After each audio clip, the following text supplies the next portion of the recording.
Hello folks, Sunday here, and I'm doing two things at once, multitasking. We're doing setup on Lee's Epiphone Les Paul Standard, and also in the other room, off and on, going to and fro and doing a bit of a spray with some metallic blue on a Stratocaster copy that I'm just having fun respraying. I'm going to do I've done a primer, I'm going to do a car blue, straightforward pearlescent blue, and I'm going to do some clear coat on top once I've flatted it back. I have to say I've bought these acrylic primer, acrylic paints, high coat, and actually they're, by the way, have I got the right focus on this thing? Because it was rubbish yesterday. I've got this kind of stuff, and normally it's okay, but actually these concentrated little cans, they chuck too much paint out at once. It's not a good delivery. It's way too thick per coat. So there's no real alternative. If you go back too far, you waste it all, and it does, it's chucked most of it as overspray. And if you go too close, it's too much delivery at once. They need a better, a less of a dump. Anyway, we'll move on from that. So here we have Lee's Epiphone Standard. So let's have a quick fly around on this. Now we can do it plugged in, So what do we have? Well, we have a pretty looking purple bursty with a flame Epiphone. And the thing I want you to notice on this one, I don't know if you can see it here, but there's some weird stuff going on here. Look at the stuff in the finish around the posts. It's a bit of a mess around there, and that's factory damage by the looks of it. I don't think an owner could have made that. I can get a good sort of look at it. It's sorry, I'm just trying to catch the light in a particular place. So you see that? I genuinely don't think, I'm trying to get into the middle of the picture. There you go. I don't think an owner has done that. I think that's a factory kind of thing while the surface is being somewhat wet. Sorry, there may be a bit of scraping there from an owner, but I don't know. I'm not convinced. I think there's some factory damage. Anyway, so we have an Epiphone. It looks like it's been owned for quite some time and played. And the reason I say that is because let's see if I can do a reasonably stable zoom in. Hold on, stay there, please. Yeah. Right, let's zoom in. Okay, let's take a sort of look at frets. So I don't know if you can see there, but those frets have got various states of kind of work being done on the top of them. I'm trying to, there you go. That's had quite a lot of filing, as you can see. I'm doing my very best to stabilize this and get even bigger zoom. Look at that. So yeah, you can really see that's being heavily manually recrowned, and you can see it's been leveled and recrowned. So with a bit of luck, we'll find out whether it's level or not. Even the ends here have been roughly filed or very heavy grit sandpapered. So I expect to find this should be more or less level, but we may, hopefully we'll be able to improve on it. Let's whiz down here in close-up mode. Way.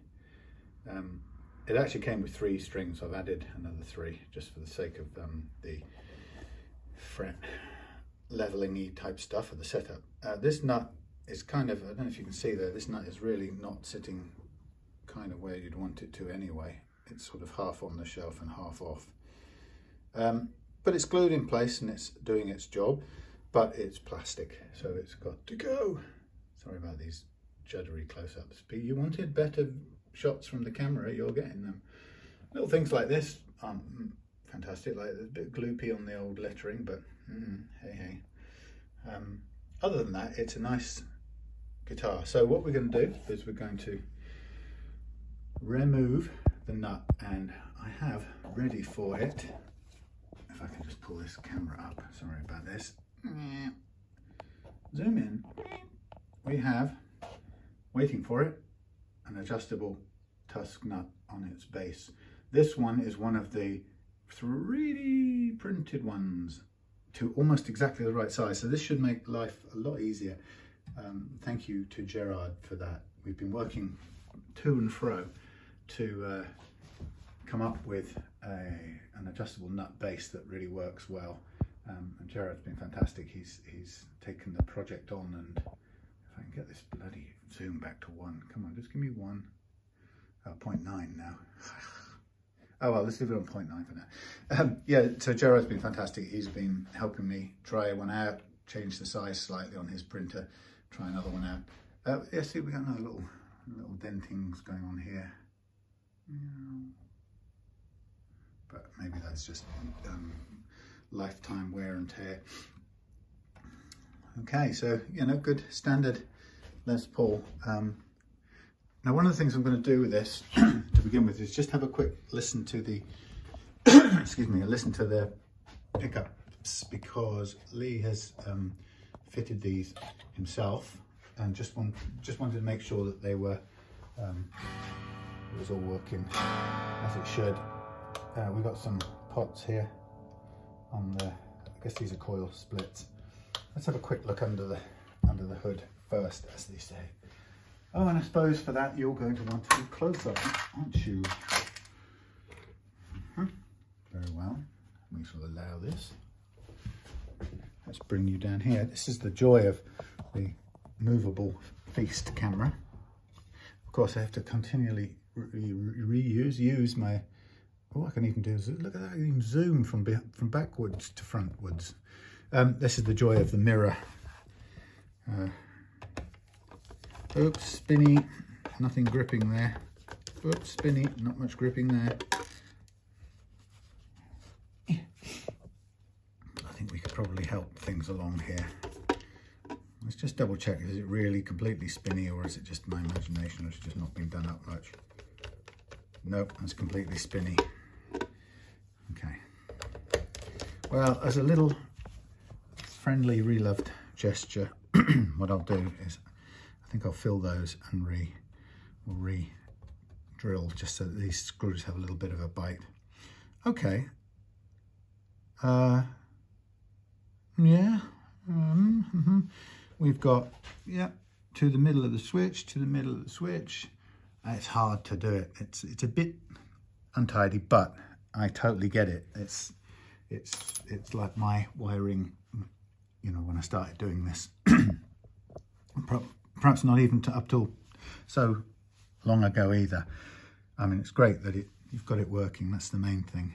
Some of the solder joints, you know, we've got cleaned up pots from the olden days. We've got 500 Ks there, push pull, I should say.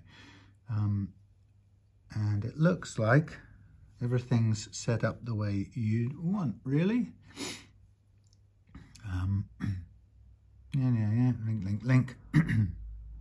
Okay, well, what I'm going to do while we're here examining little details, I'm going to fill these holes, because they are definitely not doing anything in terms. This is not a very good piece of. Now, where are my bits of wood? Come on.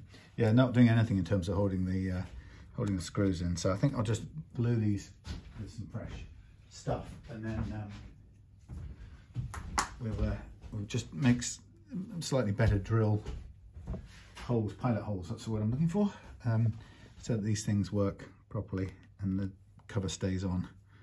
It's just a little detail that I can do while I'm here, and on my setups I say things like small, easy, quick fixes that I spot on the way that aren't going to take me a ton of time and I can take care of. So this is a classic example. Let's get the roundest one I can find, because these are sort of bamboo stuff, and they should just about go in. If not, I'll just get a bit of sandpaper. So what I'm going to do is I'm just going to sand a bevel on the first one, and I'm going to rub it in a bit of whatchamacallit, and I'm going to use my pliers just to tap it home, because I can, and then I'm just going to cut with them same pliers. off there, and I'll scrape it back a little bit with the word I'm looking for is a blade in a minute, just to tidy it up.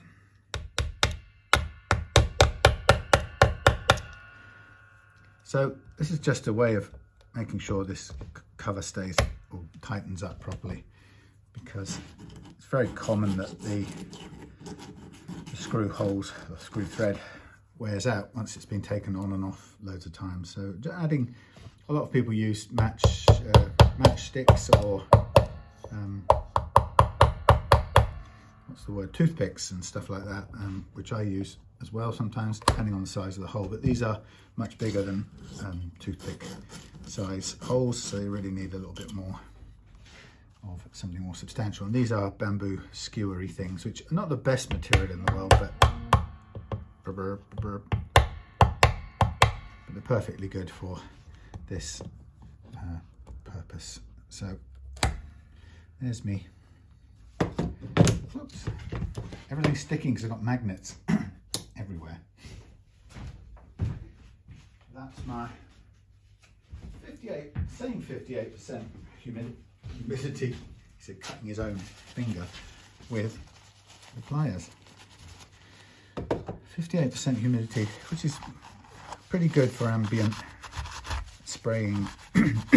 Temperature isn't ideal, but it's actually doable in this place. So the reason I'm excited about it, I seem to be going on about it, is because it allows me to spray in that extra space that I've got, which up until now has been too cold and damp to use. So despite having that as part of my empire, I've not really done anything. I've been kind of trying to think of the best way to use it over time, and I bet these need doing the same as well. Anyway, so yeah, I've not really done anything. I've sort of been toying with the idea of using it for possibly, you know, heavy woodworky stuff where there's a lot of sawdust, and then I originally wanted it as a spray space, but it just looked too uncontrollable, the environment. So I'm just shaking out some various stuff. Right, I'm going to leave that to dry set. I don't need to do anything else with it now, and just drill a little pilot hole when we come back to put it all together, so we can restart, pick up where we meant to carry on. Let's put this back up here. Okay, sorry, the view isn't great at the moment, but of course I'll be smart and I will have pulled away to the Sony view at this point. That's what it's for. Put this back here, and imagine I got a frog in my throat. Right, let's try to go back to 1. Go to 1, will you? 1. Okay. Well, I put that there, but I'll actually want to go up the other end, won't I? Yes, you silly boy. Right, so the first thing on this setup is going to be to change over the nut, and that's an important part of this whole thing. So let's take the close-up camera down there, along with the mirror and all the other things I've got to take to make it work. Oh, look, there's the mirror. There's the close-up. Can I do the close-up-y thing? I probably can. Look, God, blimey, I'm amazed how easy that is. Right, so we've got a guitar with upgraded Seymour Duncans. We've got a plastic nut that's got to go. This is the reason I make such a big deal about the nut, is that it is such an important part. In fact, it's a massively overlooked important part of the guitar. So first of all, I'm going to take the strings, slacken them off just to get access to the nut. A lot of people don't fully understand that the two principal contributors to tuning instability in almost equal measures are the condition of your nut slot and the material it's made out of, and the second one is the amount of unreleased slack there is in your strings. And those two things together add up to account for just about all of the instability of your tuning. it's got nothing to do with tremolos. Tremolos just help the nut to put the guitar out of tune, but it's the nut's fault, not the tremolo's fault. You need to remember that, especially if you're a Strat owner, and even a cheap, inexpensive Strat owner who goes, no, it's a crap tremolo. I need to spend millions of quid on a Goto tremolo. The Strat tremolo, if you get the nut right, and if you stretch all the slack out of your strings, the Strat tremolo will work very well. It's just very few people ever do what's required to get all of the slack out of the strings and to get the nut right. Now I seem to be missing one of my little devices, but I'm going to use this one. Now here's something, right? I did this last week to Robert's V100, vintage V100, and for the first time ever, that lifted off, delaminated the finish on the front and the wood on the front of the headstock. Now this is how it normally works, like that, because they're normally, that is an awful nut shelf. Yeah, they're normally glued on with a tiny little bit of glue, and that's all you need. But this one was not only glued to the shelf very heavily, but it was also painted into the space by the very thick finish, and it had adhered to the nut as well. So the whole thing was a sticky mess, and as a result, taking the nut off, first time in about 1,000 such setups probably, delaminated the thing. So I had to kind of glue the lifting finish back on and get the whole thing I refinished the whole thing with clear poly, which is, luckily I'm now set up to do that. It would have been a major kerfuffle before, but yeah, I can do that. So I took it in the spray department and got it cleared up. Now what we've got here is a very indistinct nut shelf, which is not a great thing to be starting with. That's why, by the way, that the nut didn't look very well seated on this, because it's not. Somebody, the factory or whatever, had not really taken that much care and time with this shelf. So we've got glue up against the front edge. We've got, that should come off fairly easily. We've got glue up against the wood here. We've got a very indistinct nut shelf, but we're going to have to work with it. So at this point, I'm going to bring down my Tusq adjustable nut combination here. Now, these still need a tiny bit of fixing. Oh look, there's a dead spider from somewhere. These still need a tiny bit of adjustment, but the idea is that they'll sit on here like this. This is actually quite low down, but it's actually not too bad. This will still work. So the idea will be that we get this sitting on this little platform, but as you can probably see, or you can see from this, it's a little bit rock and roll because this is such a lousy shelf to start with. And if I just have a quick eyeball at it, God, they're lucky they got anything to stick on there, because that is very uneven.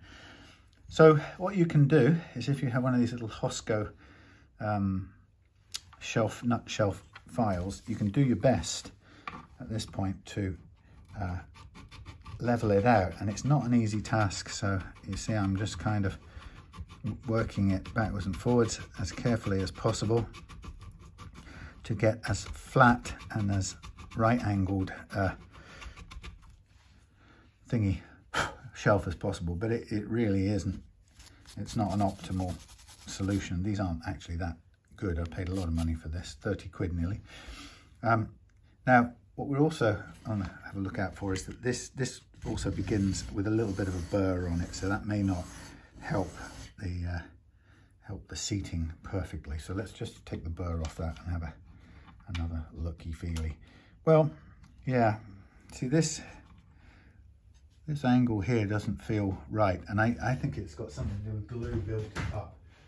So at this point, I'm going to get the small chisel out, and I'm going to, I don't know what you can see, but I'm going to use that to make sure that, there you go, there's a bit of crap, unhelpful wood coming off. I'm going to make sure that I can get the crunchy glue off the front edge of this, but in doing so, get down to as tight an angle as possible and that's just really, I'm just eyeballing it. There's no right angled set, engineers squares or anything going on here. This is, let's see how sharp an angle we can make with this little chisel.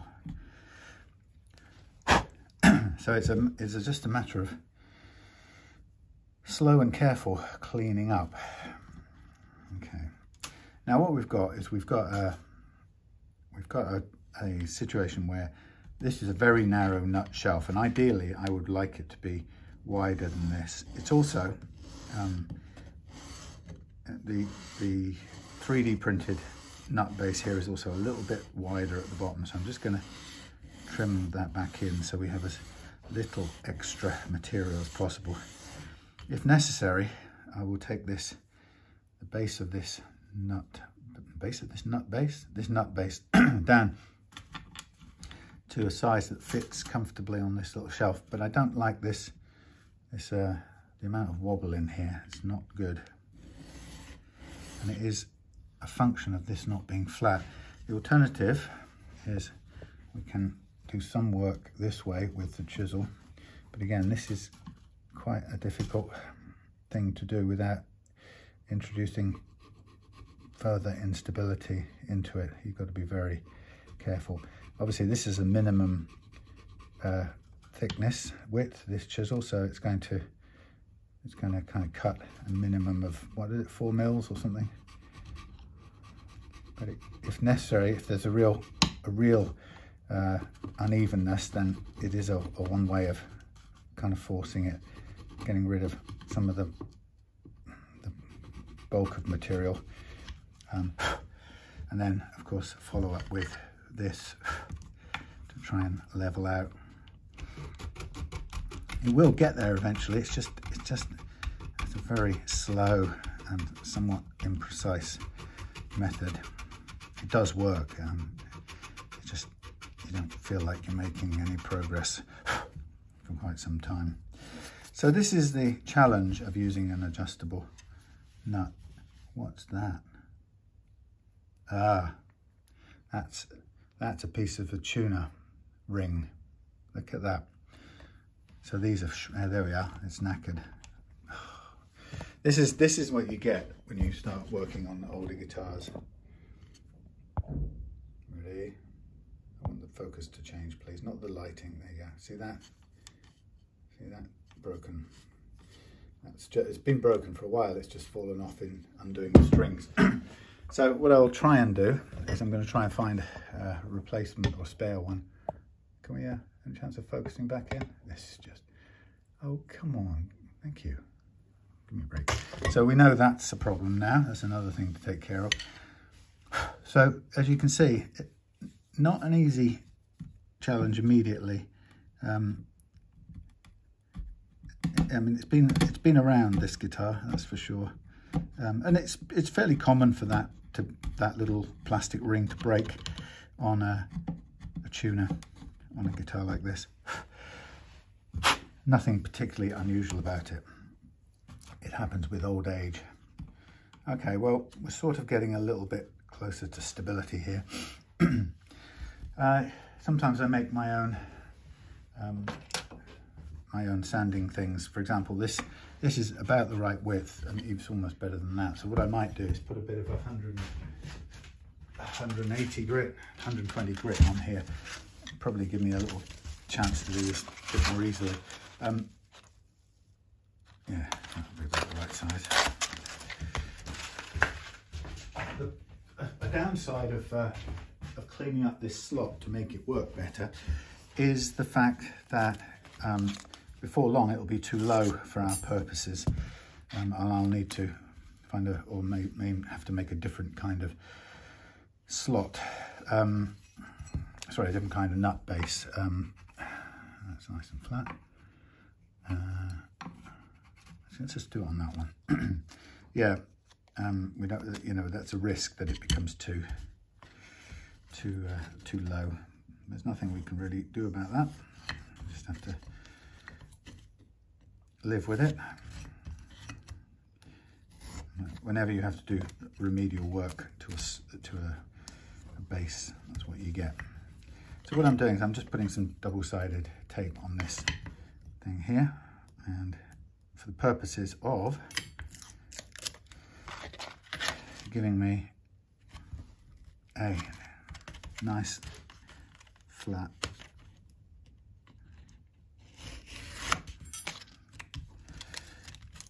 straight flat piece of sandpaper that I can now bend over this thing, and that will give me a very straight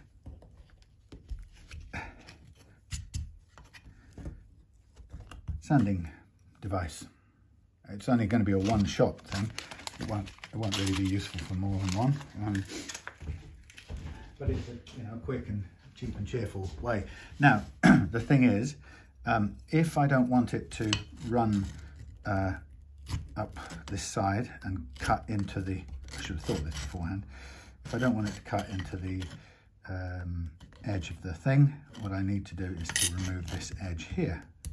Forgot about that. So I need to make this into a sort of safe edge first, and I'll do that like this. Should have thought about it before, but there we are.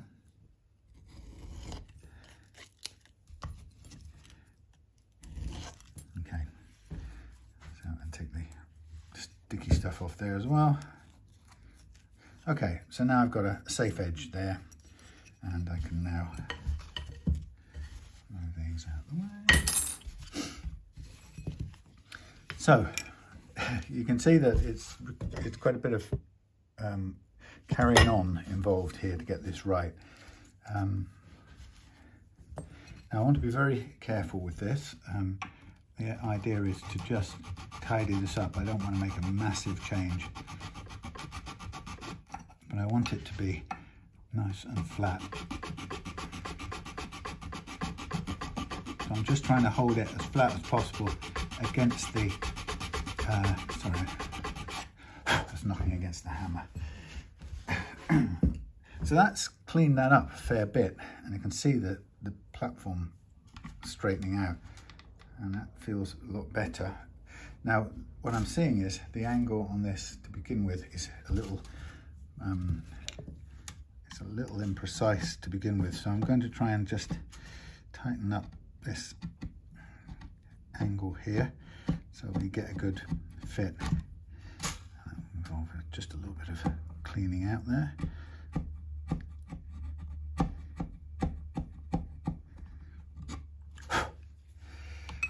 And so once we got the angle in the nut shelf as good as we can get it, then the next bit will be about just tailoring this nut, underside of this nut to fit. However, my problem with this, my concern with this, is I don't think we've got enough height left on that if we carry on too far with that adjustment. So I think what it's going to mean is we may just have to hope that it works the best it can. So again, lots of very careful fine tuning to get this right. I feel like a dentist who goes in and sort of does all that last minute adjusting once he's start putting your filling in, and he's prodding and poking. Okay, so this is still, I think, still a little bit on the narrow side for this nut. So here I'm just going to try and kind of even this out as much as possible.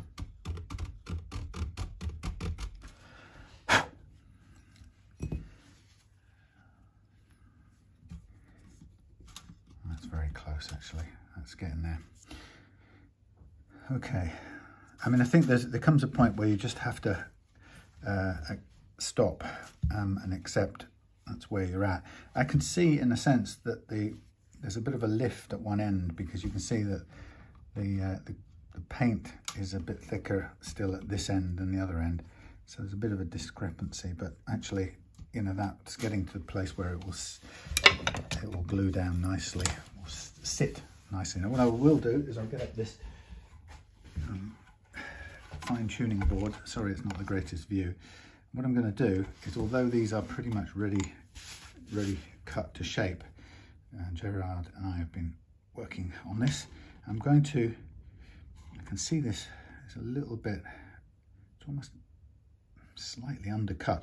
So with these two things together, I'm going to endeavour to flatten this off as a single piece. Now, you've got plenty of room in a sense to do this. It's nobody's business how wide your nut is overall, how deep front to back. So if, like me, you want to just use this to take down, square everything up and take a fraction off the front edge so that it fits cleaner, then do it.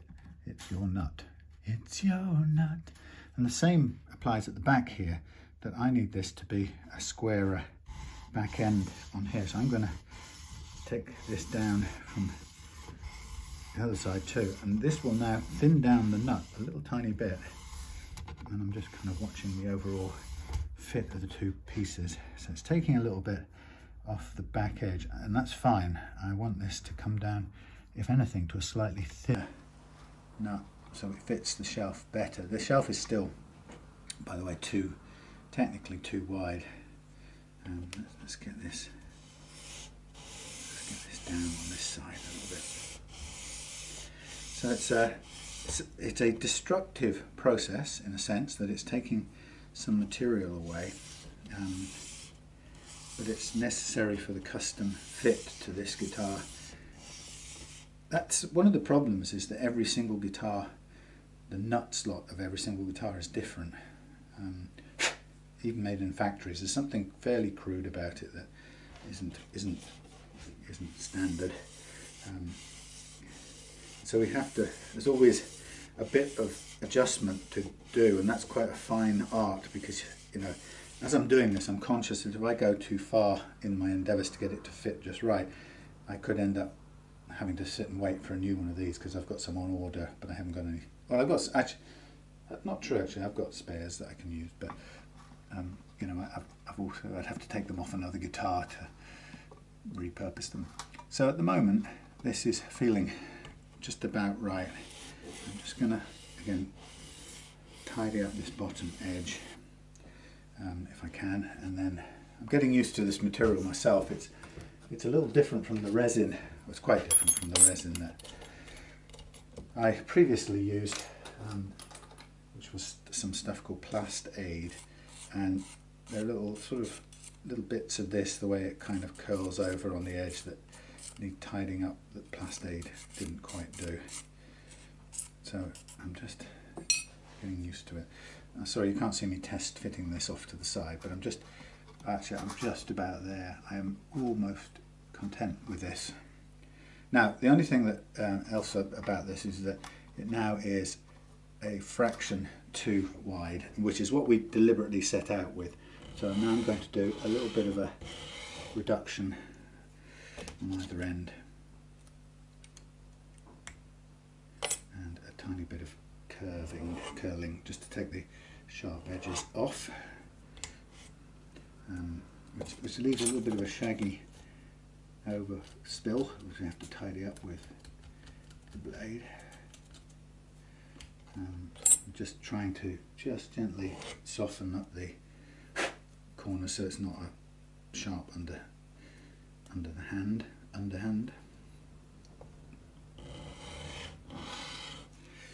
This bit is often difficult to do because it's sort of guesstimate really. So I'm just doing my best to soften it without going too far. If you go too far, we have to resort to another one and cut that one down to shape. So yeah, it leaves these little wrinkles or curls of the plastic, the 3D printing plastic material. So the idea is we're looking to get this kind of comfortable to the end, both ends. That feels just about right to me. I'll probably just do a tiny flatten there and a tiny flatten there, and I think that's your lot. Okay, so this is, you can see that even starting with a thingy, a base that's we've made with our 3D printing system, that's almost exactly the same, the correct size for this, for the nut insert. You can see that we've still got the challenge of fine-tuning it for each individual guitar. So there's no easy way around this. You can't just throw this into place. And sometimes, you know, a number of people have asked me, you know, oh, could you make me one of these and send me one of these overseas? And I can get it. Oh, God, iPhone's run out. Sorry. This stupid iPhone.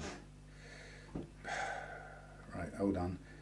Interruption. So I got to get rid of that first of all. Bin. Delete. Delete. Come on, videos. Delete. Delete. This is such a bad system. Delete. I've used that. Delete. Delete. Any chance we can do some more now? That's good, that's good, that's good, that's good. Right, how much did we get of this? We don't know. Ah, 30 minutes, okay, so we've probably got a long way into it. Sorry. Let's try again, try again, try again. Now we're upside down. Let's get the wires the right way around. Let's try recording. Are we going? Well, we seem to be going. Thanks, iPhone, with your amazing memory capacity. Oh. Okay, so we've now got 2 for 1. And this is where the videos start getting complicated. Okay, I think let's just make sure we can see what this thing thinks it. Hold on.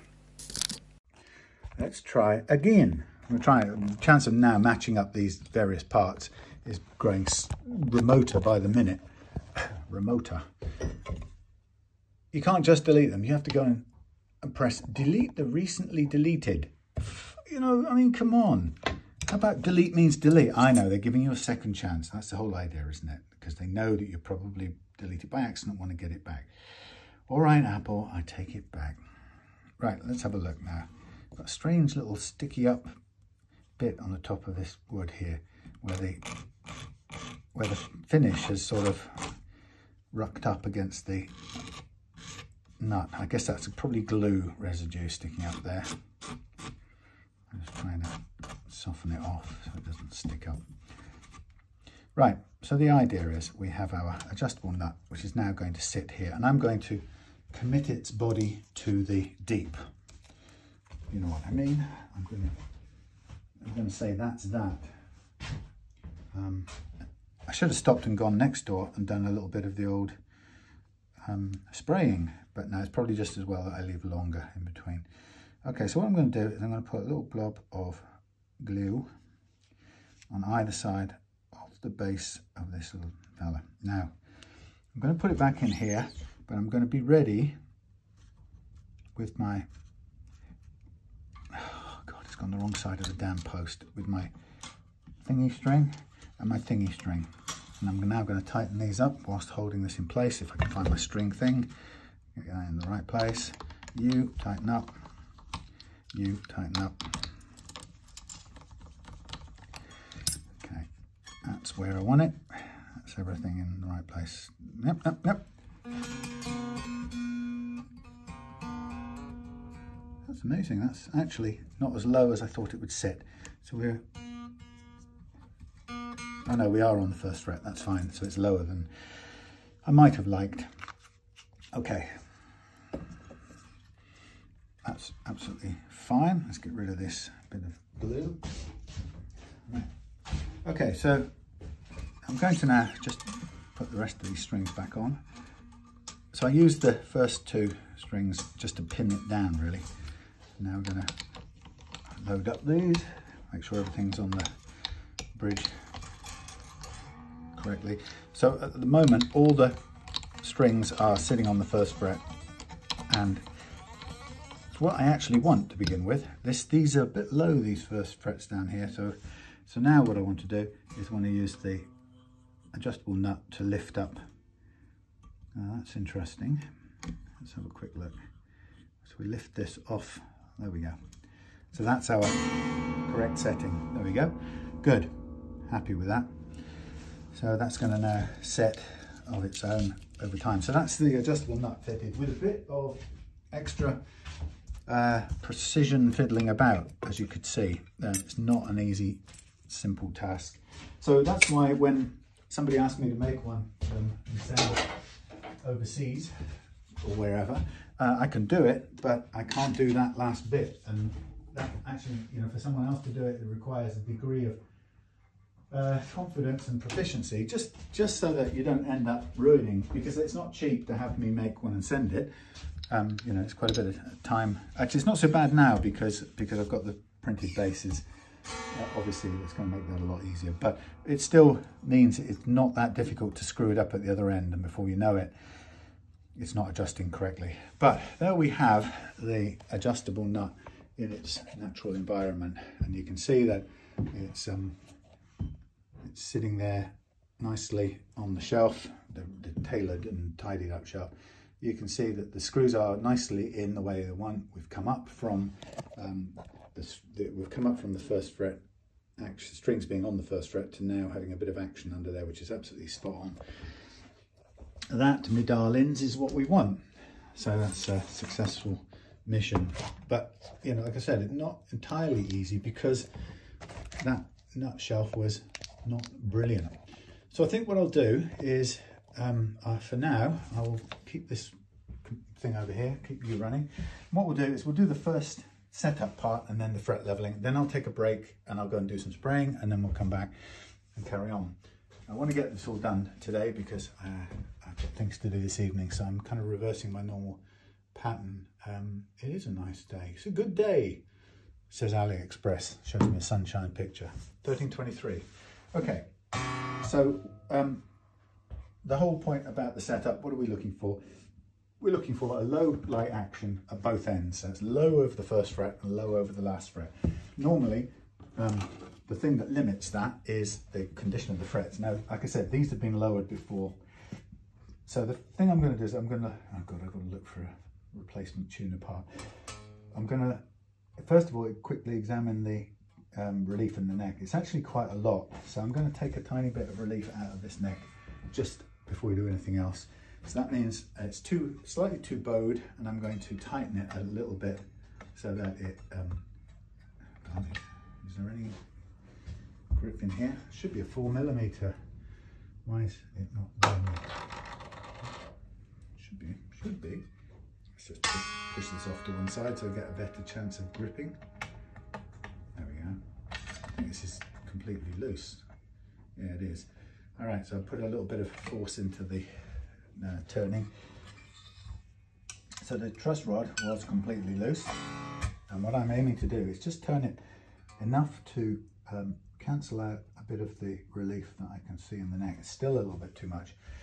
So one of the things I've been, sorry about the view, it's not great for this operation, but one of the things I've been making a big deal of recently is encouraging people to have the courage to make adjustments to their truss rod. It's really important that you do. A lot of people have been scared off doing it over the years. This is now very low. Yeah, people get scared off, and it can become quite a, there's quite a lot of mythology around making adjustments to the truss rod, so that people are quite afraid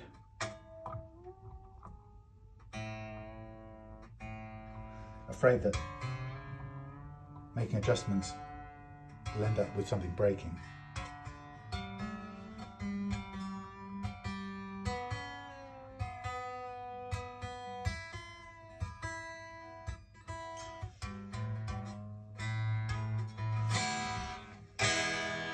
Okay, so yeah, you can't break them, honestly. You really can't. You need to be able to adjust your truss rod, and the reason you need to be able to adjust it is that your neck is going to change all throughout the year. I still didn't get around to testing the electronics, did I? I just looked at it and said, oh, that looks good. I'm just going to drag this amp out for a split second. I'm not actually going to play anything. I just want to check the pickups, that's all. Also, while I'm at it, let's check the socket. It's loose, as I thought. Yeah, needs just tightening. Be careful with that. Yeah, well, volume master down. Let's turn it on. Why does it default to that? I don't understand. I don't. It's a preset, I suppose. Channel 1. Off, eh? How about off? How about off? How about off? Everybody. Everybody off!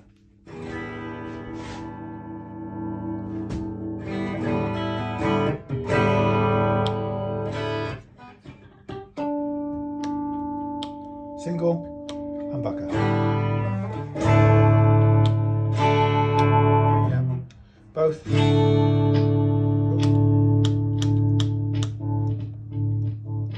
Uh-oh. Something's not right about that. Uh-oh. Uh-oh. All right, let's have a look. Partly, I think this is because this is moving, and in moving, it may be grounding out on something. Remember I said about, yeah, this is not good.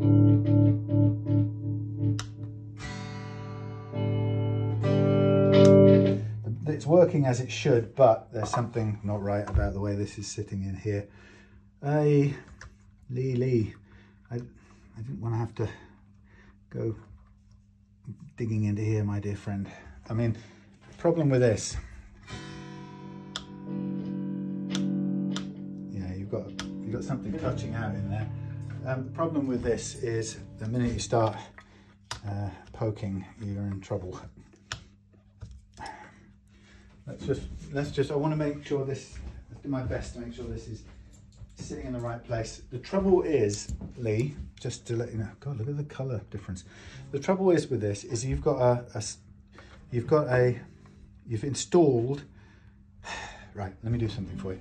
You've installed a push-push pot into a space that was designed for a full-size regular, in fact, probably designed for a small-size pot, a regular pot. Now, what that does is it means that in here, your gubbins, the stuff you've taken great care to put into place, it is very likely to be grounding out on the coating stuff. You know the word I'm looking for, that black stuff, conductive paint. So the idea is the conductive paint is supposed to be a shield. The downside is it's probably causing the hot lugs on the thing the switch you put together, it's probably causing them to ground out. And I've had this many a time. You think you're doing a great thing by, or they think they're doing a great thing by shielding it, and then lo and behold, you find that it's actually causing more problems. So what I'm going to suggest is I'm going to, for a second, take this, lift this up. I'm going to put this kind of shield skirt around. I can't really lift too much up because this, yikes, that don't sound good.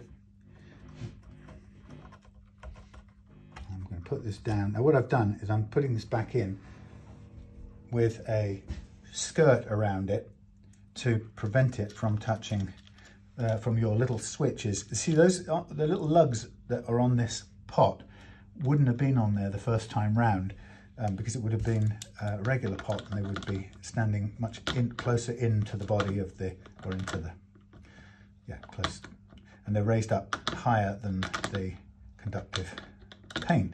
But when you put one of these push-push and push-pull switches, improved it, stopped it cutting out.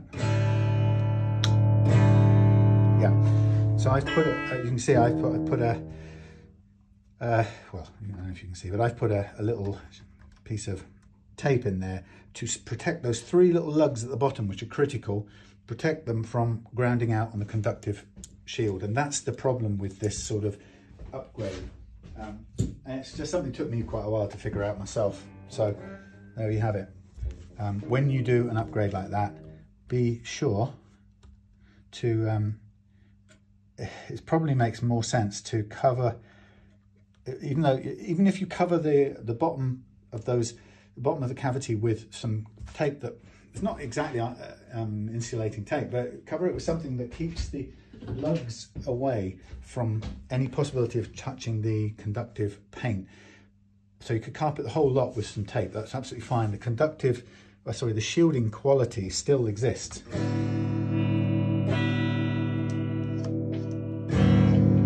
This crackling, by the way, is really only best undone by just sitting here for 10 minutes while watching TV and just cranking the pots, right? It's the only way.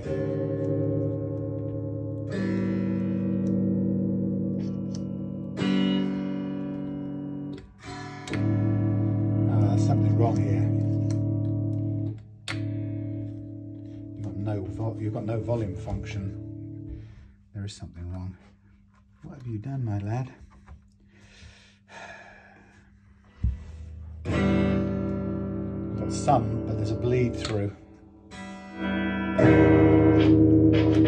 Again, that crackling best got rid of just by using it lots.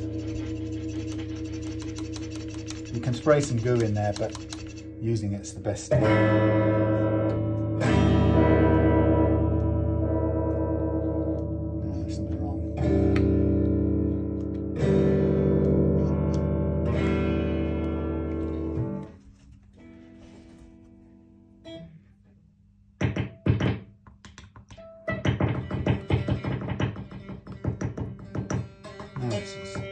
Volume pot isn't engaged.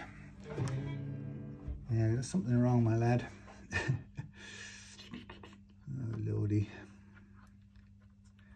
How the hell would we know?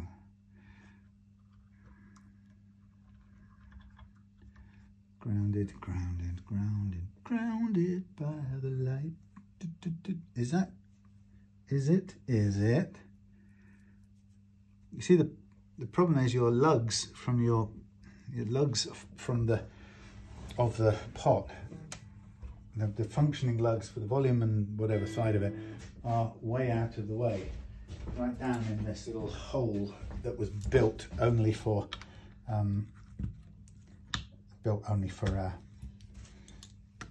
regular pots. And so you add these fellas, these push-pull things with sticky out lugs that are lower down than they originally were. You're in trouble. Let me just check down here. So first of all, you haven't grounded this pot.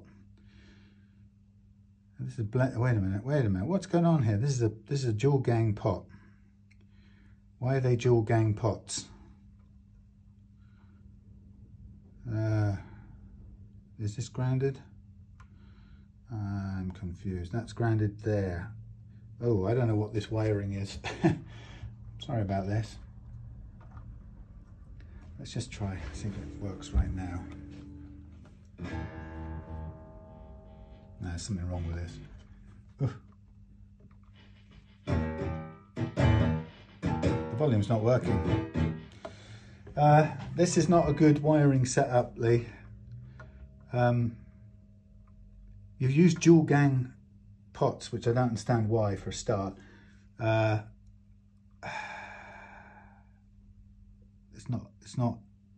It's not necessary, and it complicates this. And you've used the bottom layer of each one. That needs to be grounded. That's true. You've grounded it that way. The middle one is output. Oh, okay, you've done it the other way.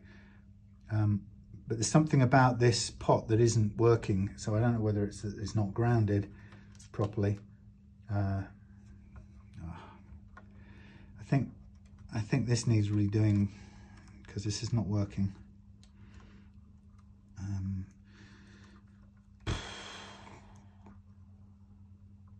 Yeah, this is not a good arrangement. Out, in, out. The tone circuit's right. The ground. Why is that grounded out there, not to there? I don't understand that. That's gone across to there. Holy lordy. Yeah, there's something about this, why have you used a dual gang? It's because you had it available.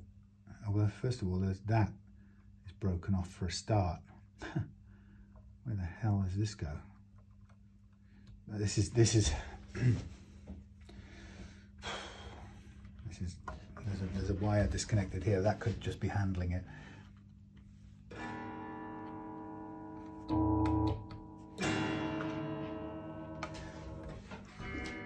No, this is crap, I'm afraid. You don't need this. Right. Sorry. This needs redoing. This is a bit of a gungy mess. It's not a complicated circuit, but this is a big mess. Right, I need to contact Lee and have a word. I can't. My problem is, Lee, is that this is not something I can just try and fix. It'll take me forever to try and find out why this isn't working. I mean, that's the circuit across to there, I get that. But why have we got a link across ground to there? Why are you grounding? Okay, that's grounding there. That's possible. Grounding, maybe. That's probably okay. It's just the dual gang thing, and these are old pots. I just don't think they're going to work well. This one certainly isn't working. Even when I ground, even if we just ground this out with a test wire, it's still not working. So there's something wrong with it. I recommend a replacement. This is a. I can't fix kind of messy wiring from the start, and I don't mean that as an insult. It's just it's too much. There's too much old stuff going on in here. It's very difficult to do inside a hole. That's one of the problems. It's an unorthodox setup. Now let me just check. I've probably got a ton of. I've probably got some spare push pulls that I've kept. I don't normally keep push pulls. That's what are these push pushes. Actually, they're quality ones. There's a budget push pull. That's quite nice and easy. The push pulls tend to be very stiff, and they're 250Ks. That one's a 500K. 250. 250, 500. God, that's a push. Somewhere over the rainbow. Ooh, that's nothing. Right, so what have we got? We've got one 250K push pull. Sorry, one 500K push pull. That's 250. That's 500. That's loose. That's a little bit stiff, but it will do. Okay, these are quality, high quality, top quality push pulls. Sorry, push pushes, which you can have at cost, but because they're expensive. But these are kind of spares, I think you could safely say. 500K CTS type things, long shaft. What are these? 500K. There's a set of things. Yeah, some of these are really stiff. I don't know why. Right, so there's a spare set of things that we have that could be used. Probably got a few more kicking around in here. Okay, that's not there. Right. Yeah, so these are one gang, single gang. I would wire that very differently. But that's a fairly decent one. This needs redoing, I'm afraid. It's not working. Okay. Using one of the dual gangs, that makes that one ground. That's possible. I mean, the point is, there's something about this that isn't working full stop, and I can't make it work. And I guess the answer would be, it just makes sense to redo it rather than try and fix it. That's the, I suppose it's rule number one of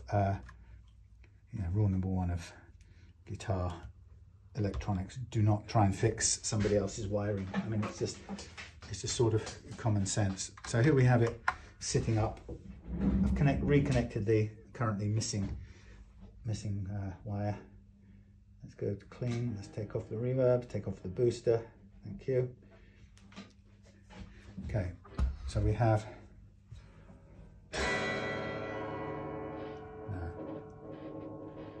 you can see it's not working. Something that's the bridge. The bridge is okay. The neck just ain't happy. And I'm connected up to ground as well. Oof.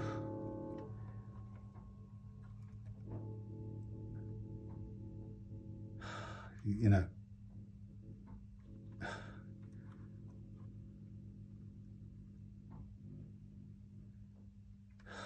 no, you need new pots. This is a bit of a mess under here, I'm afraid. I think your problem actually is these pots you've used. They are old, and I don't think it works. It's a kind of false economy to do this. Okay, look, I'm gonna leave this for the time being, all right? Because I absolutely think we need to redo that. And I think the important thing now to do, I kind of wish I hadn't checked, but I hate to spend money on a guitar that wasn't working properly, and Lee asked me to, he wasn't confident that he'd got it right, and actually I think there's a reason for that. So let's go back in time. I'm going to now concentrate on checking the action, playing action, and setting the neck relief, and go back to where we were. So you can see that we're discovering more and more problems. We've got to replace a tuner bushing if we can, the plastic thing. I'm now checking the playing action down here. That's ultra low now. That's 1.2, that's under. So now we've got a bridge that's got an uneven saddles on it. And this is, by the way, this is not at all unusual for Epiphone, but I have a feeling that Epiphone's bridges are now one way, and I don't know when they started doing this. So what I'm going to do is I'm going to take off these damn strings again.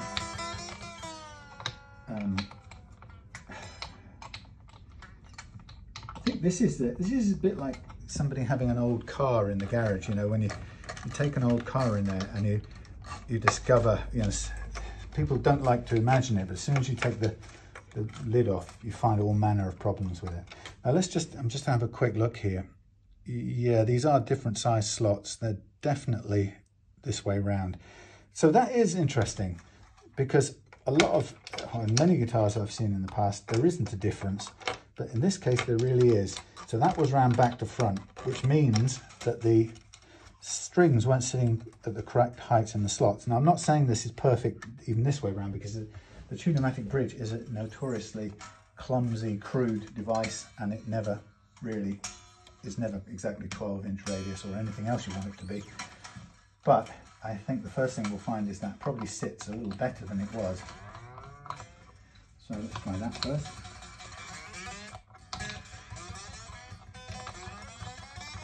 So you can see all of this is suddenly we're off the beaten path again. Everything about this guitar is now kind of is unorthodox. Now I need to tune it again.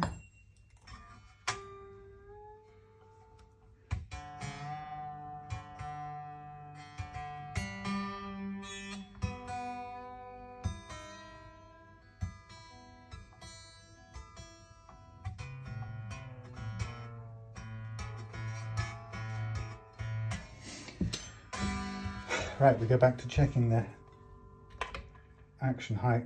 Now it's remarkably low, 1.2 if anything. Crikey. This is way too low now. So why has that happened? What have we done? Well, we flattened the neck out a little, but this is now below the, holy cow, below the ideal playing action, I have to say. So I'm just going to tweak this a little bit. Okay, 1.5 and 1.2. Let's look at it on that level. Again, just quickly get the tuning, make sure it's in tune. Oop.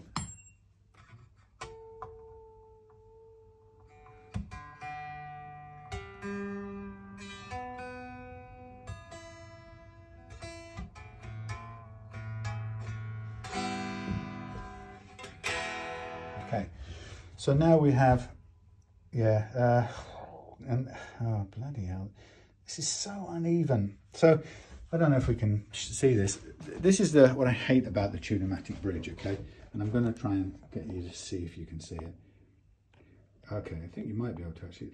Can you see how the G now sits? The B is lower, the G is much higher.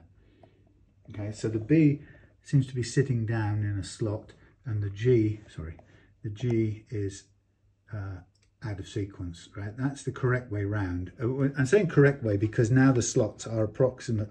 The slots are, oh God almighty, the slots are the right size or closer to the right size for the respective strings that are going in there.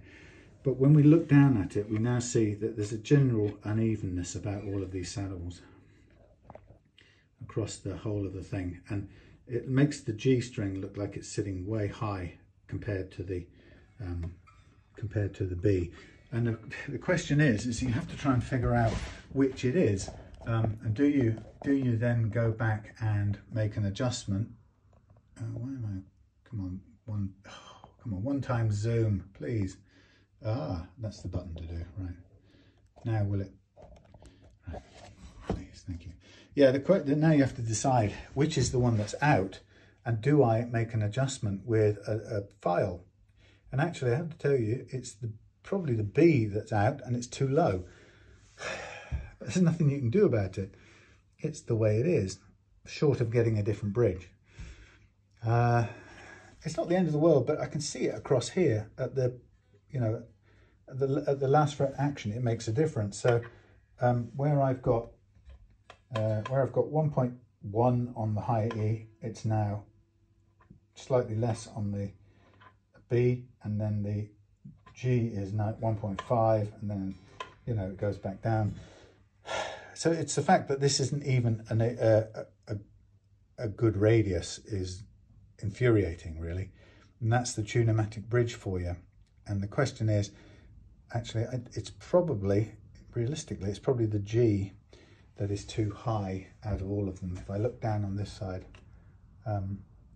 it looks to be, it makes it look like the B is low. In fact, the G is high. So the real only solution you've got is to take down this G a little bit, which I'll do. But in a way, the only other alternative you've got is to get a new bridge, which actually would be in some ways a better deal altogether. So what I'm doing is I'm just taking down this G to balance it more into the sequence of things, so we've got it closer to a 12-inch radius. And what I'm doing this with the this jeweler file thing, and what I'll do is afterwards I'll just sand it a little bit to help smooth it off. It still isn't quite there yet. So it's just one of these things about the inaccuracy, or the crudeness, I suppose you could call it, of the Tune-o-matic bridge, which I've been screaming about for years. That's nearly there, actually. We're almost there. Some people get really iffy about doing things like this. Oh, you don't touch the bridge saddle. Well, it's wrong to begin with. So there you go. That's close to being on the mark. Let's get a little bit of 400 grit or something, maybe 600, 400. What do we get? Let's get a little bit of 400, and we'll now get a blade, and we'll just sand this smooth. So another little detour. See that? Everywhere, every step of the way, something's having to be done. So it's like that with your car in the garage and stuff. So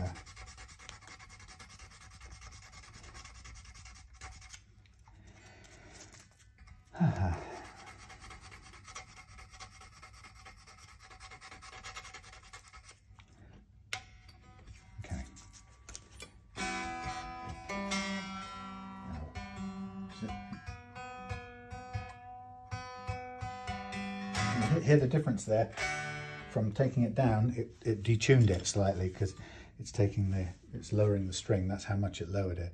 But that's actually now a hell of a lot better than it was. In fact, it's nearly spot on. So it was the G that was out of sequence. So now we've got really low action. The question I've got now, sorry if you can't see this very well, is to see whether or not we have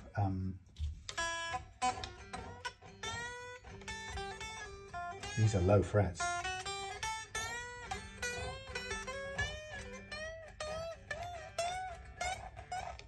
Choking out.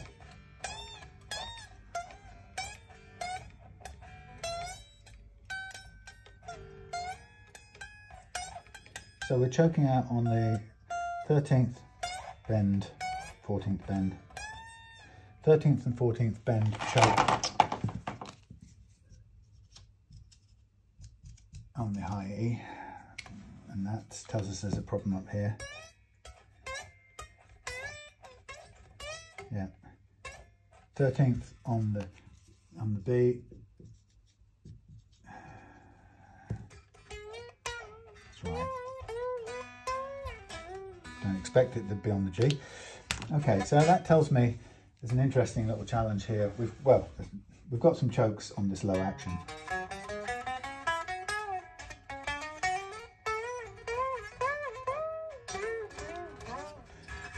And we've got some fret slap, which I wouldn't be surprised at. Okay, so this tells me that we've got a challenge here now, because this neck is tired and old. So let me just get that off. Ooh, that's come apart. Stick back on there, devil. Right, yeah, so we've got a challenge in that these are pretty worn frets from the outset. Let's put this back down here. So we've now got a whole bunch of things to worry about with this guitar. Oh my God.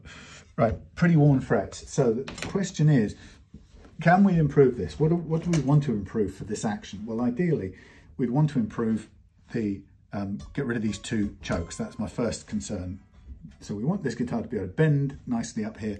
So we're going to need to level the frets, but we have got very, very flat frets at this end. I have to say, these are almost marginal for leveling, which is something that I wish I'd known beforehand. It's not really anything any of us can do about it. The guitar is of a certain age and it's been leveled aggressively in the past. So my task now is to see what I can do to free up those chokes so that Lee can have an ultra low action actually. That's what we want, and then we also then want to get rid of any fret slap and just end up with as much metal left as possible. Now thankfully this is one of the pluses of this method of leveling, is that we can do this with as little material removed as possible. So we'll aim to free up those bends, which we should be able to do pretty quickly, whilst taking as little from everywhere else as possible. It will take a little bit, but we want as little gone as possible. And then at the end of it, a plus is that I will then be able to recrown all the frets which haven't been done.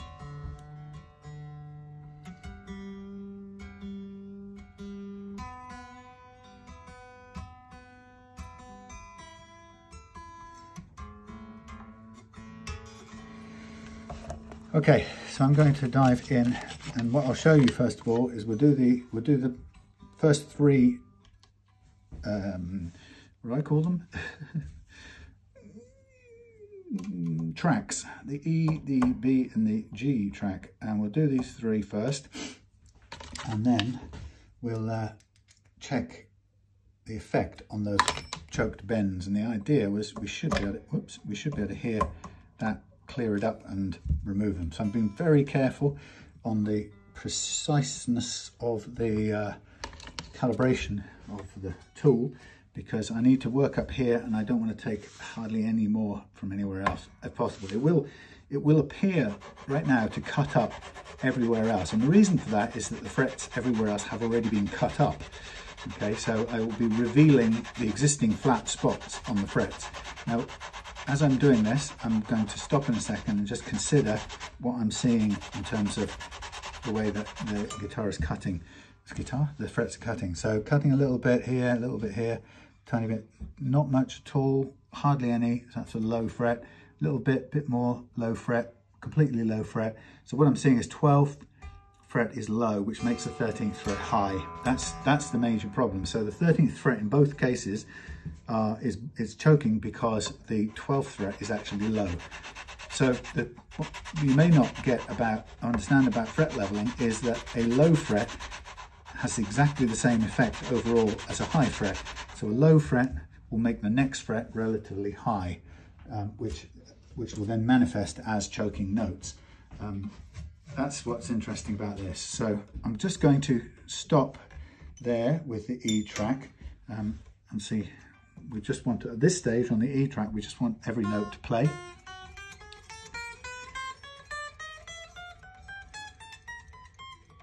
Which it does, with a bit of complimentary rattle thrown in from the Tunematic Bridge from Hell.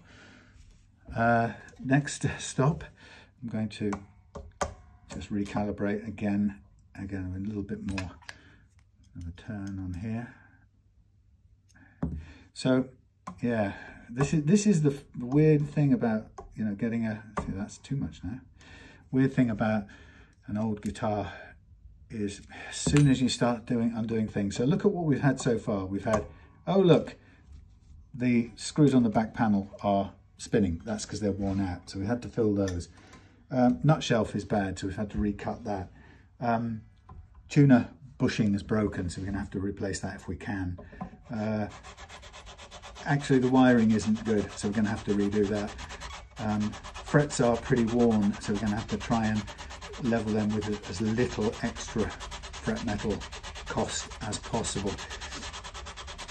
You know, it's everything old. It's the impact of age, and it's the same with people. I can promise you. I don't know how old you are, Lee, but when you get to my age, wink, wink, it'll feel like everything you uncover.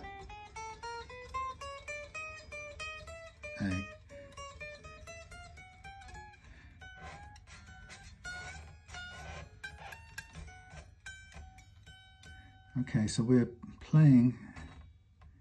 That's it. Now we've got to. Now here's the test. This is where we'll either free up those chokes or we won't. So this is the critical G track. It's always the way that it's the G track that really puts the limits on it. But it is, as I said, it's the result of low frets. Now the problem is, of course, with a conventional fret leveling method, maybe as has been done to this before, you won't necessarily spot the low frets and know what to do with them, because the conventional fret leveling method really focuses almost entirely on you know, the obvious fret that's standing up and getting in the way. The subtlety, I suppose, is the low fret, which causes you the same problem, but it's not a simple case of just scraping off the bit that's high. To negate the effects of a low fret, you have to bottom out everything around it to that low fret, and that is a pain because it's costly, but you have no choice. Now I say it's costly, and I'm being maybe a bit over dramatic. It's not the end of the world costly, but it's annoying that in order to get rid of the effects of a low fret, you have to bottom out everything else around it, so that its lowness is no longer an issue relative to the others. Now let's try. You can hear the effect of that. We're in a ditch there. Back out of the ditch. Now, okay, we're still choking out on the G track. Those are really low. So it's the 13th fret that's the problem, that's low. And we're only going to improve this if we can level out the ones around it to bring everything in line with the 13th. Now we can kind of do that by getting back onto the G here and concentrating a little bit, and by pressing down a little bit and sort of working on this basically the frets either side of the 13th. That's what we're working with. And I'm seeing it cutting up the frets either side, but it's still not touching the actual 13th fret. So whatever's happened to the 13th fret has caused this, is causing this problem. Now, I make out this is a big deal problem, but we could probably raise the action very slightly and regain the bend.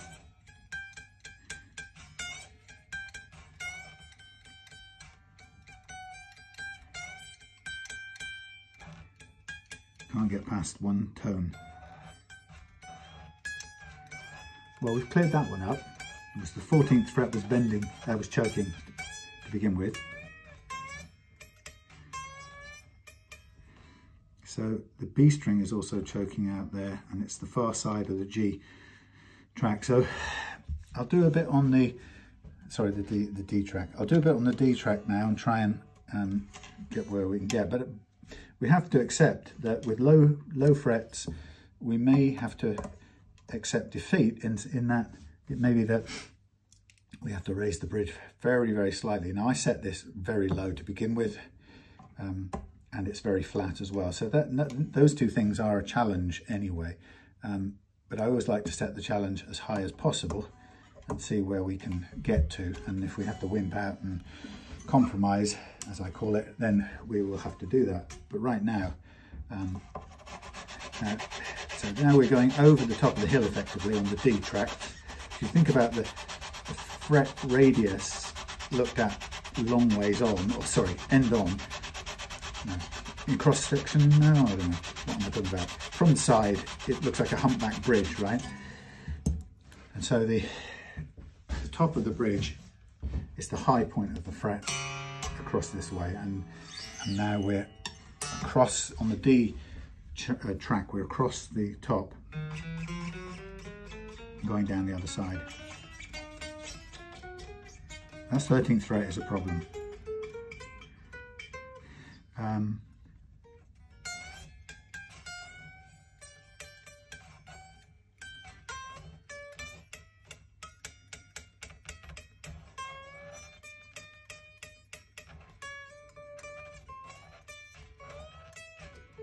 No, there's no, I don't think we're going to, don't know what's happened to this 13th fret. It's been leveled or hammered in or something, and the result is everything else around is struggling to cope with it. I'll do a little bit more on the G and the D, and then we'll have to move on.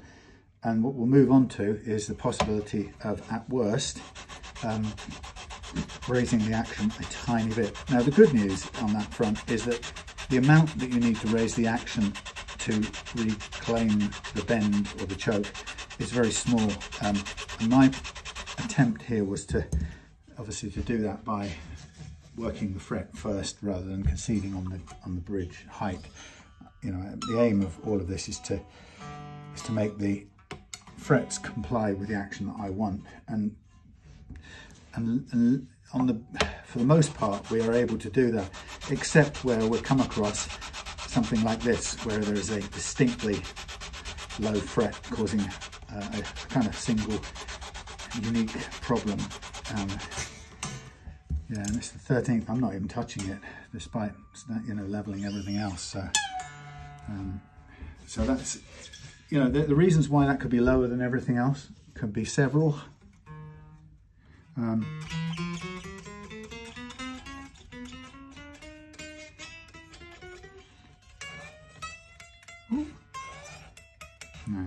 we're not going to get there. Right, let's do a little something just to show you.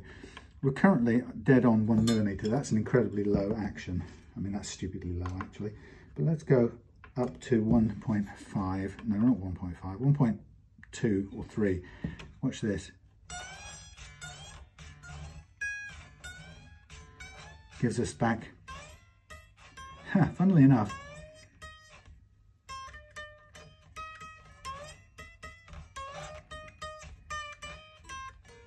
gives us back our bends. Let's go to the action down this end, which is, that should be about right actually. Oh no, it's still a fraction low. Let's go to there.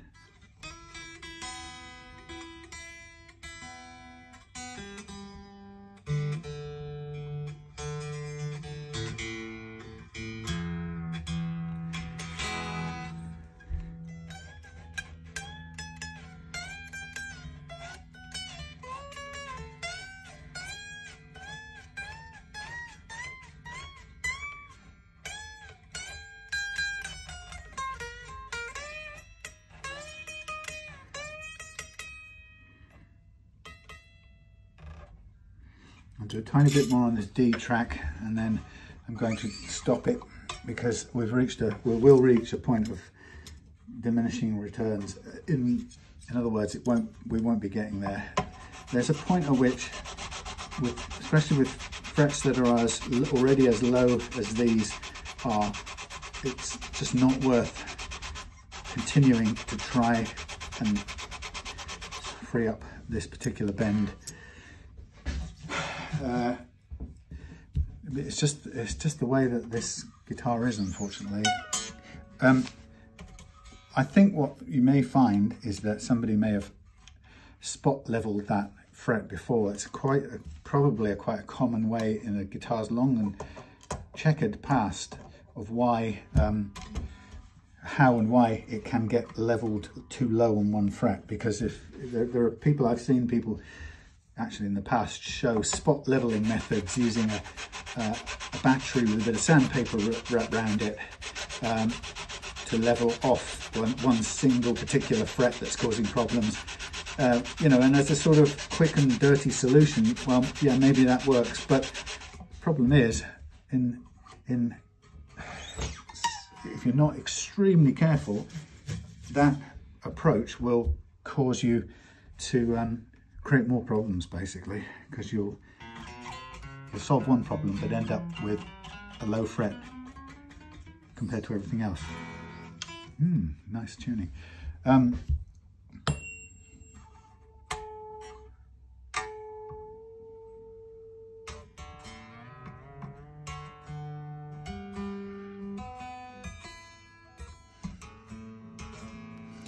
Yeah, so it's a difficult one, but we just have to go with the best we can do.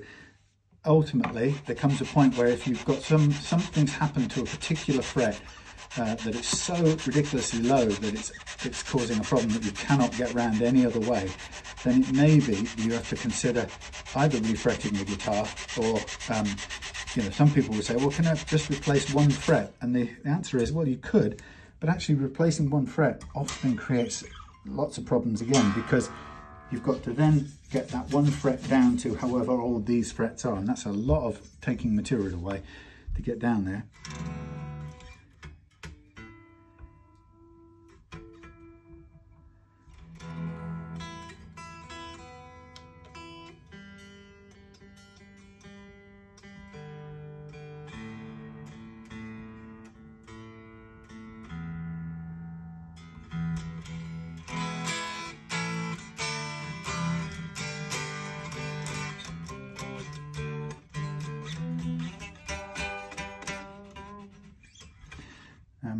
Okay, these are crap strings anyway, so I'm not expecting much of them, but I'm wondering how far out of intonation these are. This could be the next thing we find.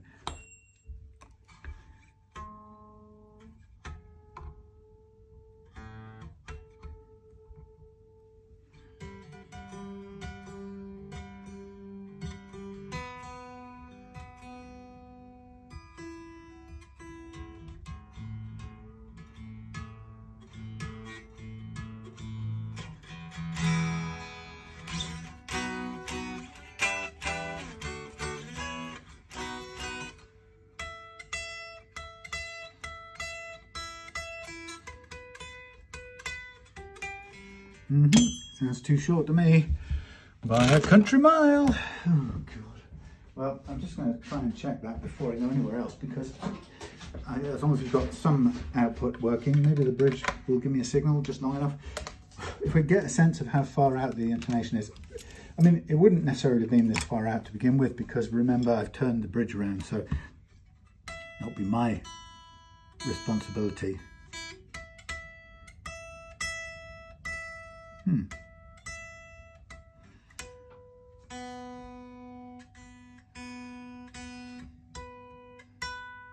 Yeah, they're sharp. So when this comes off, I know I've got to drag those back. Oh God. I'm hoping this E is going to be flat.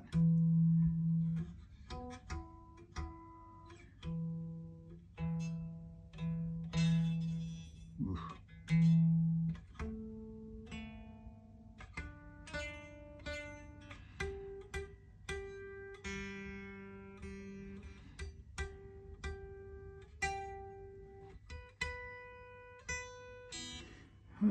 Interesting. That's interesting indeed. Okay. Not sure. That looks a bit of a big spread considering the bridge is already tilted. I'm not sure I trust that. Anyway, so look, having done the leveling, where I've got to, oh for goodness sakes, where I've got to is a place where it plays nicely. Haven't taken off much, realistically speaking. At the set action, that's the problem. This is where the lowness of the 13th fret is really paying badly.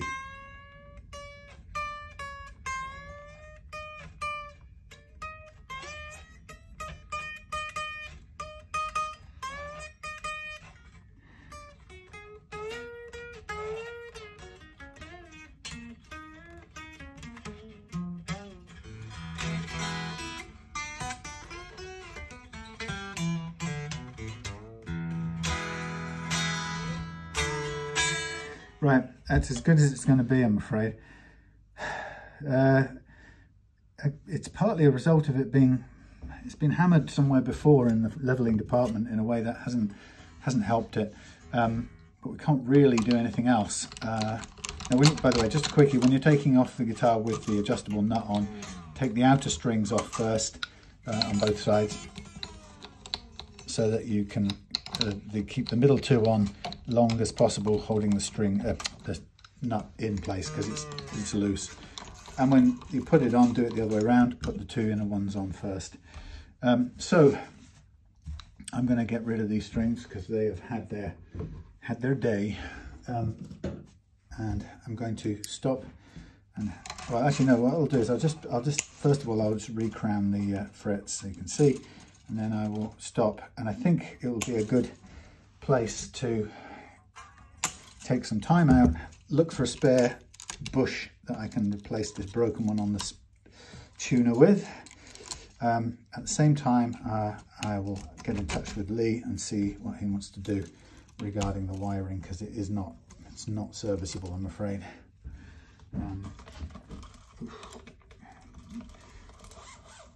Get a quick look under here as well and see what actually happened to this finish underneath here. Okay, yeah, it's yeah, I would be happier to rewire this. I mean, it's a pain in the ass thing to do in a way, but it's much better than sending back a guitar that's not up to it. But the biggest problem we've got is this 13th fret. God only knows what happened to it. I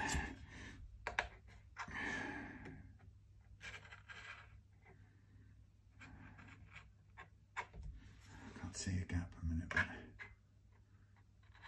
it's very hard to see anything. Well, done my best, I'm afraid. Anyway, some sort of twist thing going on here.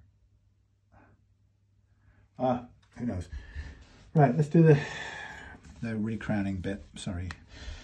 So to recrown, this is something that's been done before, but I think it's been done mechanically with a three-sided thingy, which isn't a bad way to do it. In a sense, it's more accurate. And sometimes when you get down to very low frets, when they're extremely worn, it can be that the three-sided file approach it can be that it's the only one you can actually use because of the way the wear has happened. We'll see in a minute whether this actually does anything. Okay, that seems to be able to do these. I would know pretty quickly if they were too low, because it wouldn't be doing anything. Effectively, it would be scraping along with its rails on the edge of the wood, which it's not. It is actually cutting the flat spots off these frets, which is good. So it tells me a little bit more about the amount of life they've got in them. But I think this would be their last feasible fret leveling of any kind. I wouldn't be comfortable trying to do it again on this.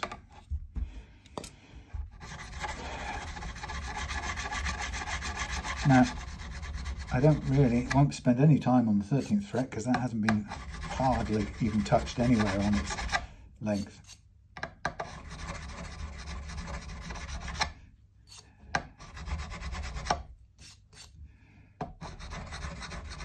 Twelfth looking low as well. 13th's got quite a lot of damage on the top of it. And it's got unusual damage, so somebody's laid into the 13th fret somehow. Often the black marker pen is a great way of revealing the damage that you can't see with the naked eye. This is showing me kind of scratch patterns and God knows what on the 13th fret. So there's been an injury there, and it's probably been leveled out with a singular, like a spot approach. But it's created a low spot basically, which has then put a limit on what we can do with the rest of the frets, or with the action I should say. And that's a pity, but it's still a pretty low action. My main concern now will be to get the pickups sorted out. It's a complete rewire because it is a mess in there, I'm afraid to say. I think one of the things that I would recommend, Lee, if you're wiring again, is it really... All right, here's my first rule. Do not go with second-hand components. Just don't. It's a false economy, right? If something doesn't work out, and you knew, it sounds like you knew something wasn't quite right. If something doesn't work out, it's almost certainly because you've used second-hand parts, and understandably why, because you may have no others, or maybe no budget or whatever. That's understandable. But practically speaking, it is a false economy, because you will no idea what's going right or wrong as you go through it, and you'll spend some more time than you've got trying to fix it and put it right. So it's definitely a false economy. If you're going to change, you put great quality pickups in there. If you're going to put Seymour Duncan pickups in, go the whole hog. And let me do something else here. Dare I do it. I want to take this off because I want to get access to the tape off this thing. I'm going to sand the edges of these whatchamacallits, the frets, because they're so rough. I'm going to sand them back. Oh, that's the other thing, they're completely rough. Look at the different colour where the scratch plate's been. That's an amazing transformation in colour. Yeah, so you've spent a good lot of money on the pickups, or you've got good quality pickups. You have to do the next bit, which is make sure the pots are new if you're going to wire them up. I have a feeling it looks to me like somebody had them, or you got them, spare from something else, because you wouldn't buy dual gang pots for this project. It doesn't need it. Now the reason I put this on here is I just want to protect the finish from this. This is Gorilla Tape, it's great stuff, and I'm going to use it for creating a safety margin down here for sandpaper that I'm going to use to tidy up the edges of these frets, because they're really rough and horrible at the moment. So also what I'll do while I'm at it is I'll take this nut base out of here, put it off to one side. That's how it works, by the way. I don't know if you can see, but that's how the top comes out, the adjustable nut part. So what I'll do is I'll get me a little bit of 240 grit, I think, for this.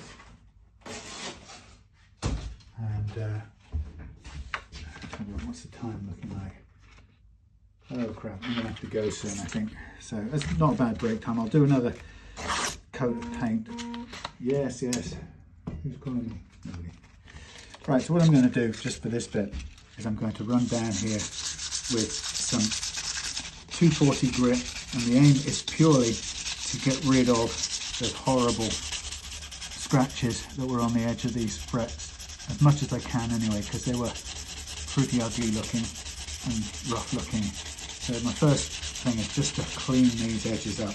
Now of course you can see it costs us a tiny bit in finish for the edge of the binding, which is perfectly fine. I'm quite happy to pay that cost. It's the only way we're going to get them nice and smooth. And I'm going to do the same this way round. Sorry, dragging the guts of this guitar.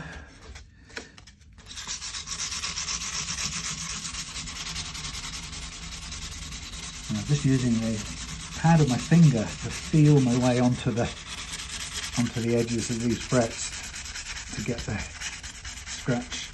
horrible scratches done and gone. As you can see, it's a little bit analog. I'm not using a tool or anything, I'm just using some sandpaper and eyeballing it. That's much better. It's not perfect, it's because some of them you'd have to keep cutting inwards to reach the gnarled bit, but it's fine, it's much better. Okay, oh god, this one, I'll take this one out for a minute and see if we can find a replacement. God, all the things that are coming off this. Anyway, it makes me even more determined to get this right. I think realistically, you can have these parts for, you know, cost, no more. All right, what's causing that to, oh, I've undone the wrong one. Idiot. No, what's causing that to stick? The fact you're undoing the other one. Ooh. These are all worn out as well. Oh my lord. Every screw on this thing is tired. Okay, so there's the Grover, which is going to need a replacement bushing plastic nylon bush finding for it. There you go, that's got to go to the outside of the thing. Let's see if I can find one through here quickly. What have we got here? Ooh, what's this? That's not push. Is it push pull? Hang on a second, I might have found something else. No, that's just a knob. Pot. We're busting an ordinary pot. Right, what have we got? Well, these are Grover size, so they're going to be bigger than that one. Basically, what have I got that I don't want? It's going to have a big enough. We've got some gin hose here. They'll be the right size, but that's a complete set. Typically, I've gone and thrown away all my incomplete sets. There's a filthy old Squire Korean set. Right. Well, what I've done is I've chucked these out, saying I don't like these. So let us see. I don't want to use my gin hose, even though they're more the right size. Let's see if we can make one of these fit. It'd be quite useful if we could. Or it'd be a convenient way around. If they don't, there's not much hope. I don't think it will. I think it's too big, too small. Oh, hang on. Nope, it fits. Hurrah! Oh, that's good. Where's the... There it is. Thank you.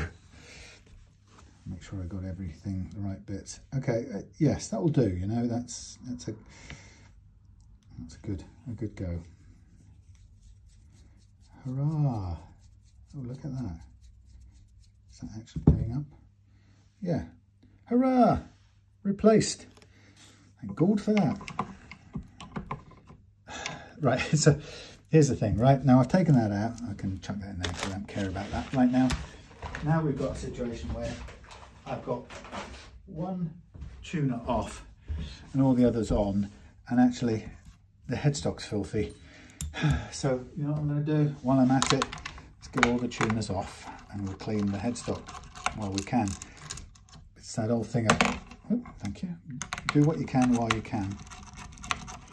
And I know it's above and beyond and all that, but I can't stand, if I can clean it and make it better, I have to do it. I suspect that this guitar and I will be getting personally involved over the next couple of days, what with having to redo its wiring and stuff. Now, of course, the other thing is discovering that these tuner screws are pretty much stripped out as well. Blimey. Of course, I may come across other broken bushings, or nylon things as well. You can tell the age of this guitar by the colour bleaching. I'll show you in a second the differences in colour on the tuner. Footprints. It's gone from a deep blue to a sort of faded purple, which is quite interesting. See that? Yeah, you can. Come on, zoom in. Yeah, it's quite something, isn't it? Right. There you are. Just focusing on that or something. I can't tell with the mirror, so it's anyone's guess. Right, I'll put that down on top of there. Okay, so what we have is we've done this. This will allow me to now do something I get great pleasure out of doing, although it's a little bit time consuming, is I get my polishing sauce in the worst possible shaped bottle that anyone has ever put any of this stuff in. Mr. Secret Sauce. It's a terrible shaped bottle. Probably got them cheap because nobody in the commercial world with a brain would use a thin, tall, square bottle like that. But anyway, so this gives me the opportunity to do this, which is such a buzz. It's one of my favourite things to do, is to clean up all the gunge on the headstock that's been unloved in and out of all those tuners all these years. So, and I'll just do down the sides as well when I can, and on the back in a second. But there's my first clean off. Ah, lush, beautiful. Do the same on the back, just because the tuners are off, so I can get a sort of go at it while they're off. You can never properly clean around tuning machines. You always end up sort of missing them out. So if they're off, it's a great chance to get it looking clean and new again. And that's all it took. Now, on this case, I'm not going to redo every single, I'm not going to re-drill every single hole. I'm just going to put these back in. The thing that holds the tuners mainly is the thing on the other side, that thing. You know what I mean. They not on the other side. Okay.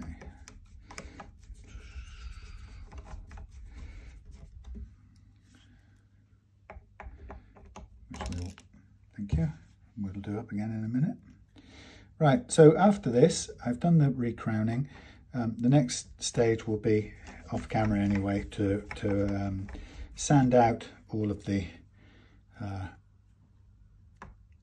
what am I doing? I'm sanding out the frets and polishing them, and that will be ready to restring at some point. But obviously we're going to have to do something with the wiring, so for that I will talk to Lee and see what his thoughts are.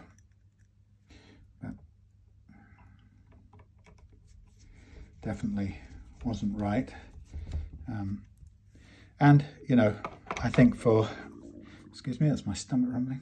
I think for, really, I'll probably charge something like 30 quid and parts, but it's, you know, it'll be a couple of hours work to get that rewired from scratch, because I have to take out everything and start again, because there's no point trying to work with somebody else's wiring diagram. The other thing, of course, is that the wiring scheme that Lee's used is it unconventional? No, it's fairly conventional if I'm thinking about it. It's a little bit different from the way he's grounded things out, but despite everything, I think the problem is there's something wrong with the pot. So, and that would be my Columbo detective take on it. That, you know, the downfall in the plan is the reusing a pot that shouldn't be reused. Okay, I'm going to stop here for the day. Going on, send a message to Lee. We'll see what we're going to do, and we'll come back for the next stage. Listen, I've got these on. It's a ridiculous situation to have these on, but I'm wearing these for this video because I wouldn't normally record this part, but I'm doing it anyway. But I'm wearing these because there's some trucks down here in this site that are doing some, I don't know, some machinery that's producing some enormous low frequency rumble, and it is exactly of a frequency that is making me need to puke. So I don't have any choice at the moment other than to get this guitar finished. So I'm just going to have to carry on, and I'll talk over the top of wearing these stupid headphones. I just thought I'd get this going now because I need to kind of move along and get this done. I rewired it this morning, completely rewired. And actually, you know what? That takes 3 hours, not the 1 hour I kind of tell myself when I offer to do it for people. But you know, that's the way it is.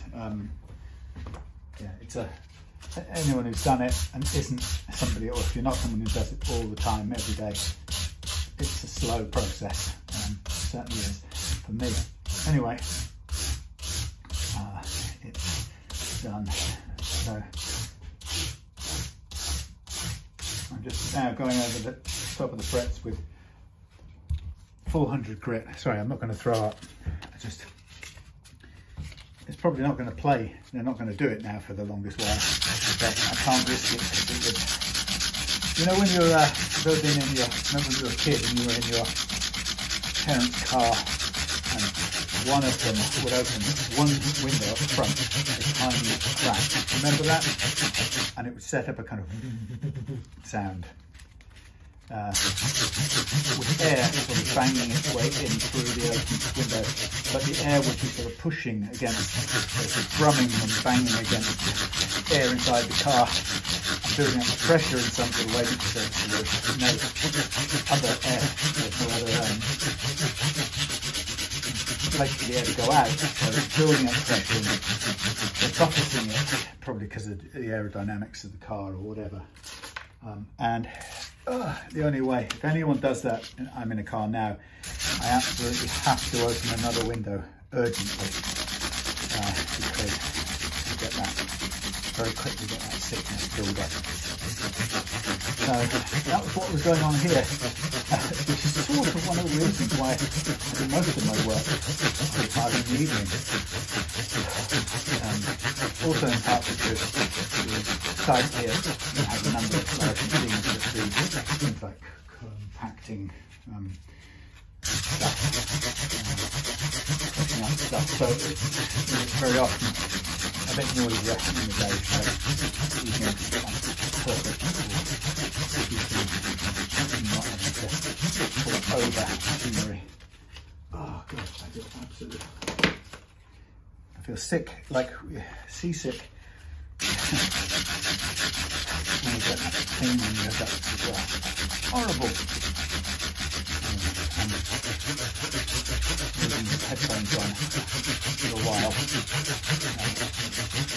So last ditch effort to save myself from being ill. Because I couldn't go home because I got to finish this. Let's do this. Call 5:30 home for. Actually, I don't need to be home for it. I could do it from here, but it's probably a bit less convenient.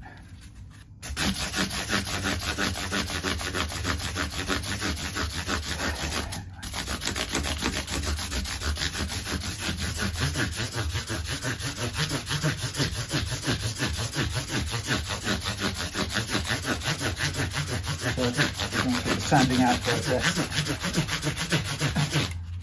and polishing out. I can't hear that loud noise just now, but I'm sure they're going to do it again before they finish for the day.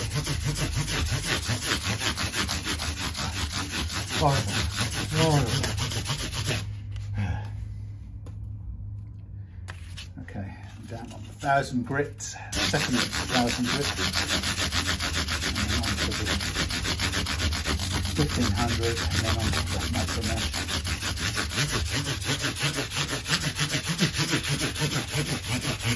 One of the things I did with this in rewiring it is I put, hold on, let's do another thing. I put, the cavities were, had foil inside them. Originally I think they came with conductive paint in factories. I think somebody had put foil in there. One of the things that I don't think a lot of people get, and I only sort of get intellectually, I don't really get how it works, but one of the things that people overlook is there's no point just, there's not a lot of point in shielding your cavities with tin foil or paint if every single part of that cage, if you think of all the pockets, there's different caves within that cage. There's no point doing it unless each separate pocket that you're shielding is grounded, because otherwise it doesn't act as a cage.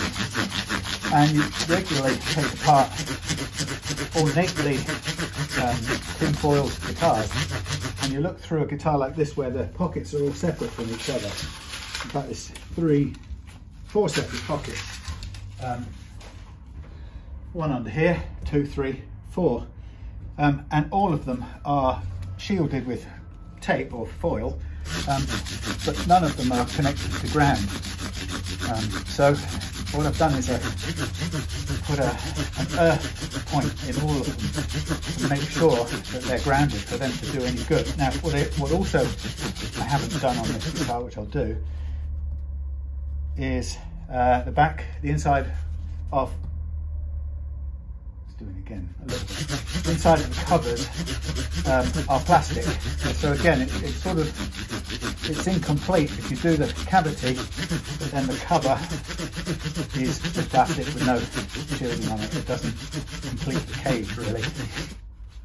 So I'm going to take them off and put some foil over. But the thing about the foil is, the foil I've got, I have no confidence whatsoever that it is making electrical connectivity between all of the strips. So I will put some foil in, but then I will paint them over in a continuous,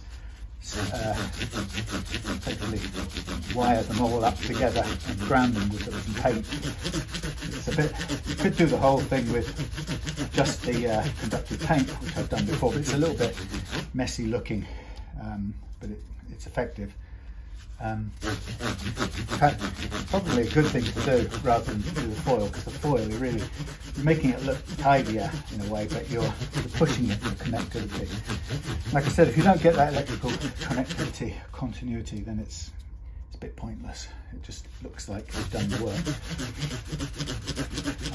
So if you think about a Les Paul, you have to ask yourself, how would all of these different discrete pockets be grounded? Well, you might say, if somebody could paint continuously on the inside of all these tunnels and then into the pockets, the discrete pockets, then yes, the ground floor of the cavity, you could argue, might be electrically continuous. But to be honest, I don't think you can get, unless you dip the whole thing in, in a vat of conductive paint, I don't think you're going to be able to achieve that. So the reality is, the out of the factory situations where they send it out with conductive paint all the way through the cavities but not hooked up with extra wires is pointless. It isn't continuous. The grounding isn't continuous, therefore your shield isn't continuous. So I don't know, honestly. I don't know what. Maybe it's just a thing someone in the factory figured made it look more acceptable to modern customers. Anyway, plenty of nice dust off here. I'm going to remove all the tape now.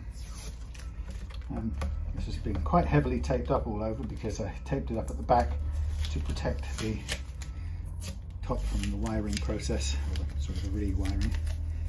So, taking off this now. Monkey tape, gorilla tape. That's the one. Gorilla tape. Gorilla.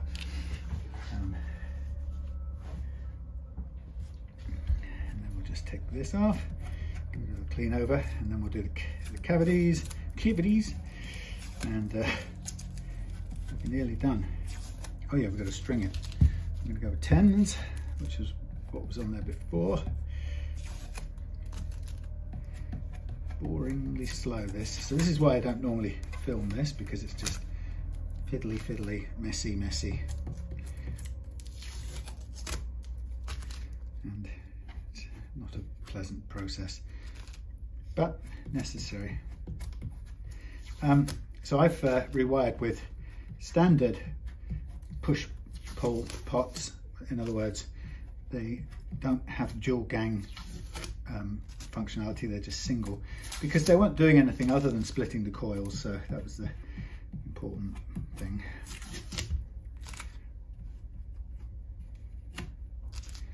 Right.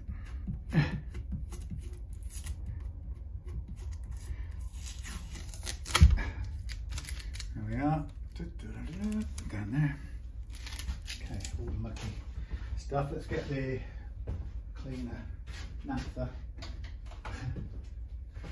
I'm staying with these headphones on. I can't risk it. If you knew how close I'd come to chucking, you wouldn't want me to risk it. No, you wouldn't want me to risk it, I promise you. Okay, so I'm just cleaning the neck and top off again prior to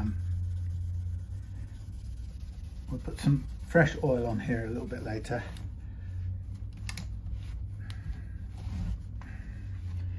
All the dust off of here. Nice bit of tape off. Stay there 1 minute. I have to go and I keep forgetting it's a brand new pot of naphtha.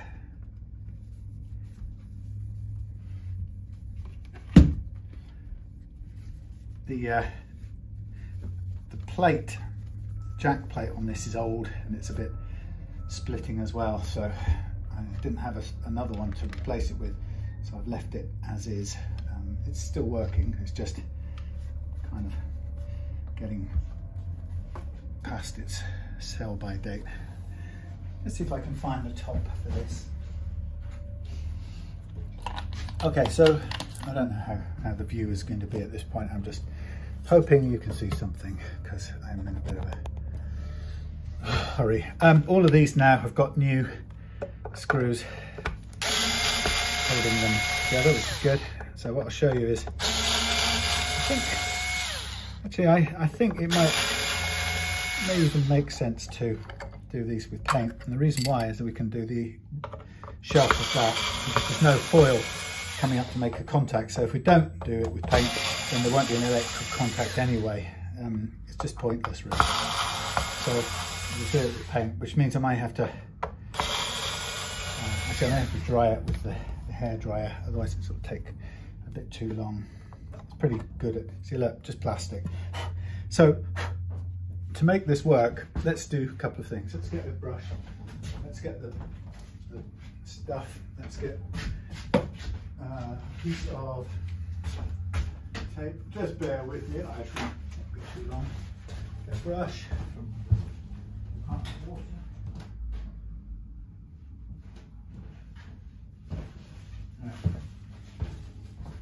So at the moment, this is not a cage because these things are not connected to ground. So I think what we have to do is I have to basically do this. Right, we go back. This is what they kind of originally did, but it wasn't continuous either. So I'm going to paint across the top of here, but I'm going to make it connect down a little bit to the copper underneath, because we've got to make this a continuous electrical connection. Otherwise, there is no benefit at all. You go, machines. I'm protected with my ear defenders. Okay, so running over the edge here, as you can see, I'm just sort of blobbing a little bit on the copper just to make this. Now that when I put the lid on, that will now be a complete conductive circuit, conductive, complete circuit. I'll do the same here. I've added a little wire in here, just grounding this little cavity. So I've used the ground connection to the back of the, what do you call it? The switch, which is earthed because we run an earth, there's an earth running through, and that grounds the cavity, this little cavity. But before it wasn't grounded, so it wasn't doing anything as far as a cage was concerned. So now I've kind of run this over and I'm making sure I blob this onto the ground point as well, which I've screwed in there. Now, this is the bit that's going to make it work or not work at all. And this may look a bit, let's get something, let's get a piece of cardboard. Yeah, let's get a piece of cardboard. So what I'm going to do is I'm going to, sorry about this, I'm going to paint on the back of both of these with this stuff. All right. Now it's a mucky business, right? But if we don't, there's no shielding property where the guitar innards are most at risk of being radio frequencied. In other words, it's going to come straight through there, and that load of tin foil sitting around it won't help it unless this is also thingied, you know what I mean, shielded and grounded. So if I go right to the edge of this, you can see that it will obviously, it'll ground. Let's try and hold it somewhere I don't get too dirty. Go right to the edge, it will ground on the ledge, which is it's supposed to do. And I've added it very thickly because I want more rather than less. And we will dry it out very subtly with the hairdryer. Now, this stuff is messy, so when it's wet, it'll come off everywhere. I've got a bit too much on, but I wanted more rather than less. So really, we want it to go all the way around like this, if I can do so without getting it all over the front. That's the main thing, because it's quite hard to get off once it's splattered all over the front. Okay, there's a workable, see it's gone through onto the front. Bastard. This one here, let's hold a tiny bit down there and let's go all the way around the sides on here, so we get continuous connection. And then I'll lose a bit of the extra here. So what I'll do is I'll take the warm air gun to this now and just see if I can help it dry off a little quicker, so we can at least handle it. Okay, now these two things now will make a complete connection over the top of that cage, whereas before they wouldn't. So to make this happen, I'm going to move the guitar out of the way, hands up. I'm going to bring my, no, I'm not going to bring the bleeding thing. I'm going to take these over to here. Sorry if you can't see much. And I'm going to just use the hairdryer to gently help these, like that. That was bound to happen. Help them dry. Just so very quickly. Obviously I don't want to do it too hot, I don't want to melt the plastic.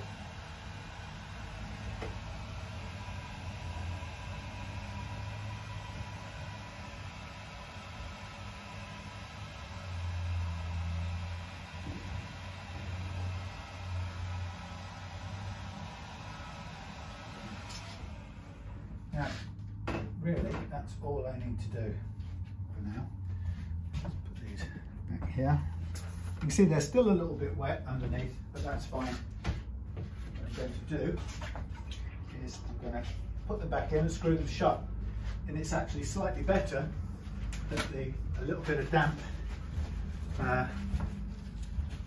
conductive material presses together with a tiny bit of damp conductive material here. We've got some, I knew it, it's got sloshed onto the outside. Now, it's only graphite. It's not the end of the world to remove, but it's a bit of a pain. Oh, God. That really is a pain. It's hard to remove once it goes on something.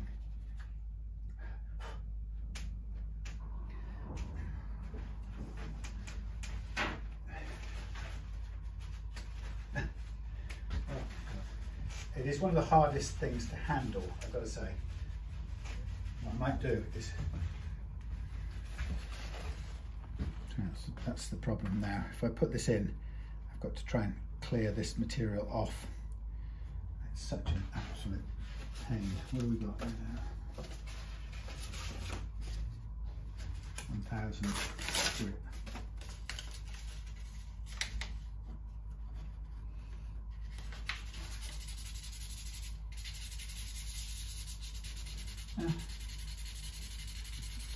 It's all for a good reason, I knew it.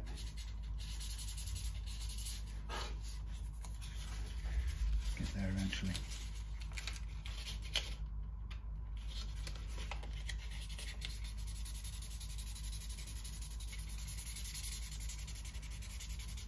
It is funny how hard it is to remove once it gets logged on.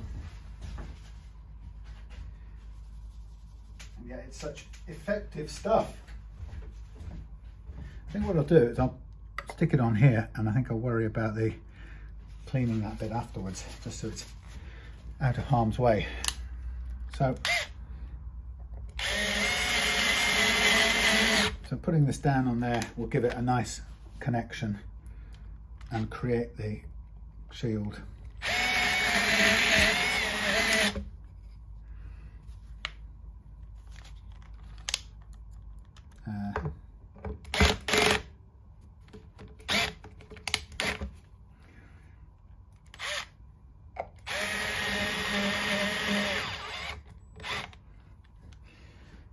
Okay, the same.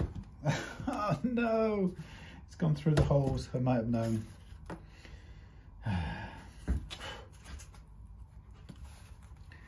What an absolute pain. All right, listen, I'm going to have to take some time to clean these up. But anyway, the point is we're going to make a complete circuit out of it. Oh, run out of battery. I don't believe it. Okay, back again. Let's give this a little rub down. We should also give it a little going over with the scratch removery stuff. Oops, that'll do. Let's clean everything up.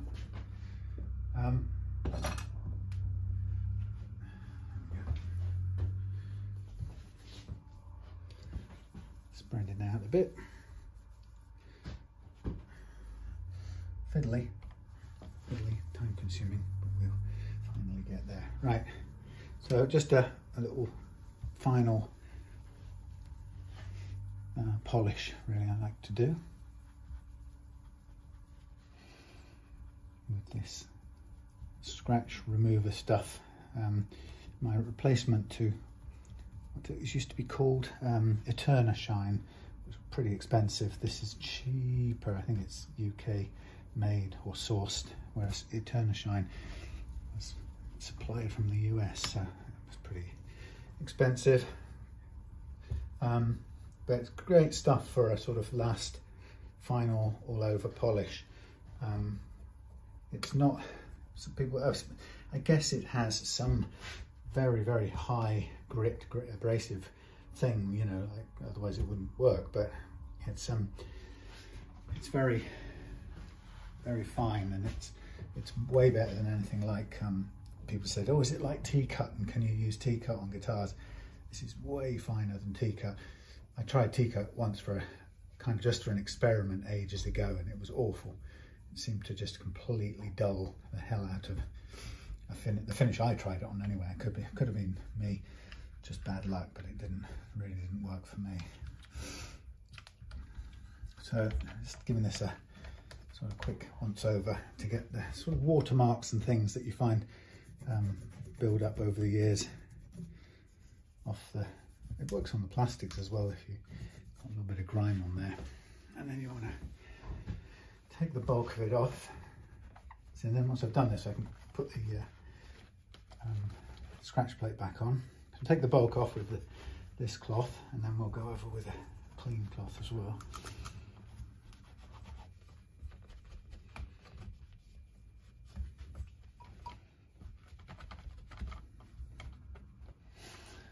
Okay, so next steps, we've polished the frets out.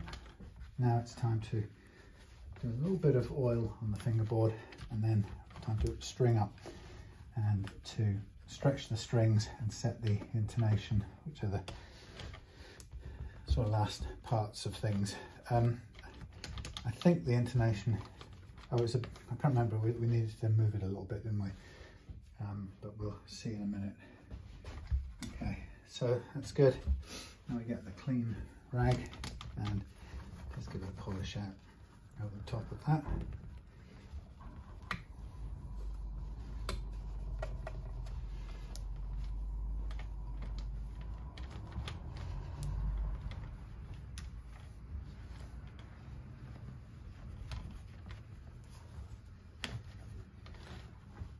Okay, two pieces.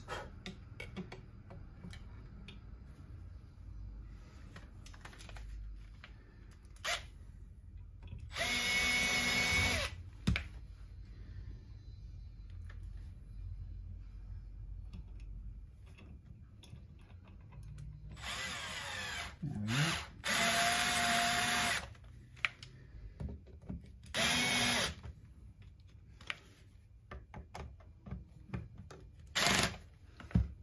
we go. Lovely, lovely, lovely. Right, that's more of that done. Now a little bit of oil on the fretboard. This kind of board, I can't remember what it's made of. Indian laurel, somebody said once, something like that. Doesn't soak up a lot of water, a lot of oil, so it's sort of more of a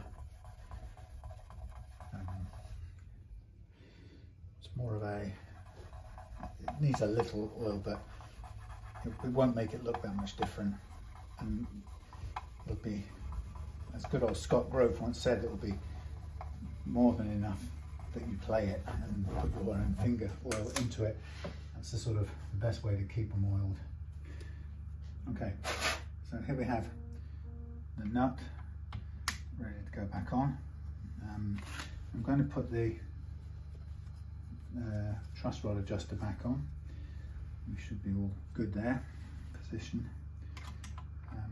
I just had a really annoying thing. I just tried out Adam's guitar and I thought it was pretty much done, and something is not right with the wiring, so I'm going to have to go back and lift the hood. It's my phase switching. I borrowed a wiring schema from somewhere, and I'm now looking at it thinking, is that actually the best way or right even? So I may have paid the price for taking bad advice still. Right, okay, let's, where's our tens? Here they are. So the secret of stringing with one of these, with any guitar, particularly with, if you've got an adjustable nut, let's go down this end so we can see get a good close-up look at how I do it. There it is. Oh God. Sorry, this is kind of why I did everything. I used to do everything just on one fixed camera angle. Okay, so when you're putting on strings with an adjustable nut, I recommend you put on the D and the G first. So I'm going to thread up the D and the G, and we'll start with them. And now the thing about these, and it would help if we first of all get all of our holes in the tuners kind of in the same line, makes it much easier to restring. Yeah, so the secret of this is getting a small amount of, or enough wire on here to hold stable tuning, i.e. not to be allowed to be able to unwind. So I come up to the end here and I pull it tight and I grab and I pull back 1 fret's length and start winding. And I'm starting with the D, as you can see, because I want it to hold the nut, the adjustable nut part on. So I keep this taut. Notice I've got the held string is taut so it doesn't flip off. And the loose string, I make sure the loose string on the first turn goes underneath the taut held string, right? And I can keep holding onto it and direct it under there like that. But as the loose string comes round, pull it up, and this time I direct the taut held string underneath the loose string. So that makes a little locking sort of twist, which is absolutely fine. And then I would cut off the little bit sticking out between the two loops, which is the excess. No, that's not the right one. That's the... Now we get the G, and we do the same, make sure that's in place. Now I'm pretty sure I'm going to have to do a little bit of adjustment for the intonation on this guitar, and when I tried it with the old strings I wasn't entirely convinced about what it was telling me, the test intonation. So it seemed to be okay down at the bottom end but off on the E and the B, so we shall look out for that. But tunematic bridges are not a great bridge to be adjusting when the strings are on, but really you can't find any other way of doing it. You can't really, it isn't feasible to put the strings on, discover how far out of intonation they are, and then take them off, make the adjustment, put the strings back in, check it. You've got to do it all at the same time. So it's just an unrealistic thing. So right now I've got my two holding strings on, I can now go back to the bottom, low E and the A, and onwards from there. Doing the same kind of string. Right, put that in the wrong hole, that's brilliant going. Yeah, same sort of locking kind of system each time. Pull it taut, pull it back one, wind it on, keep a hold of the tight one, take it over the loose one, drive the loose one, sort of drive the held one underneath the loose one as it comes round, and there you've got it. Well, now the thicker strings don't quite make it all the way around twice, but the thinner strings do. But it's that one fret's worth pullback is about the right amount. You could go a little bit more. I do that even when I've got, or pull back some, even when I've got locking tuners, because locking tuners are never reliable in my book because they crimp the string, and you just don't want to be securing the string by crimping it. It half cuts the string to begin with, and it gives you no leeway to move or replace, slack or replace the string later on in case you need to do what I often have to do, which is adjust the bridge saddles when you finally realize that the intonation won't work unless you do. So there's some real situations, real world situations, where you do need to be able to make a post stringing up adjustment. And if you've used the full force of the clamping, and you know, you said, oh, I'm going to trust the locking thing only to hold these strings, and I'm not going to use any wind, I want it to be the way that the god of tuners invented this, then that's good. You might just get it to hold.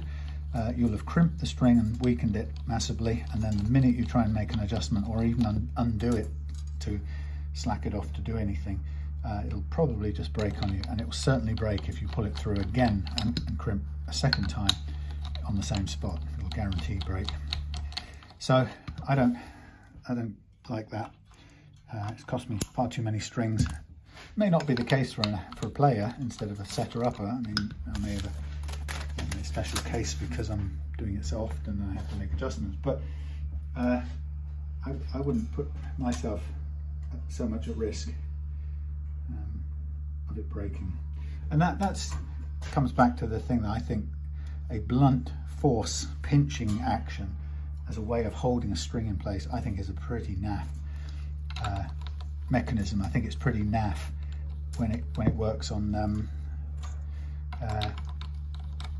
Floyd Rose systems. You know, you have a kind of little steel block that you crush against a tiny thin wound string, and that's how you're going to put all of your tremolo use and all of your playing. It's going to depend on that little crushing action for its security. I just think that's terrible. It's a real oversight. A much better way is having Yamaha, some of the old Japanese made Yamaha SE 350s that I had a few of.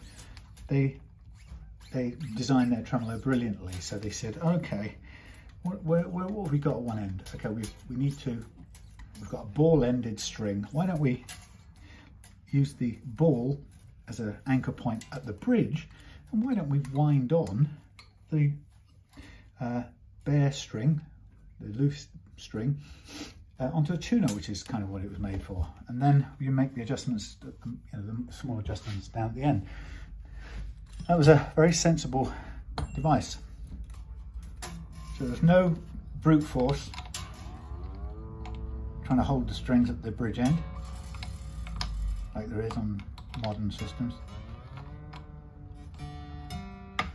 You didn't have to cut the things off because the ball ends off, because you were using it to hold the string.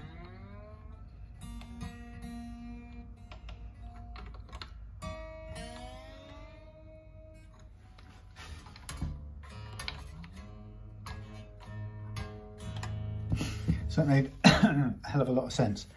Okay, next little thing, I'm going to stretch out these strings. Oh, look at that, that was a nice creak. Ball and string, the thumb and forefinger method to stretch the living daylights out of them and get as much slack out of them as possible. This is the secret, along with the nut. Those two things are the secret of your guitar staying and playing in tune.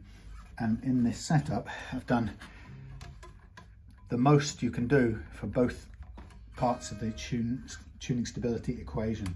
We've got a Tusq nut fitted with utilizing factory made slots. Got the right first fret action.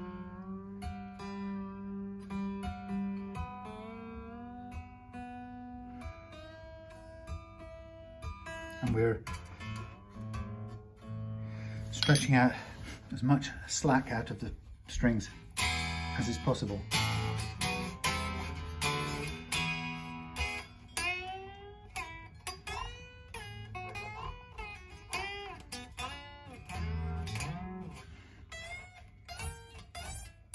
Okay, so that's the high E, choking out on that high bend.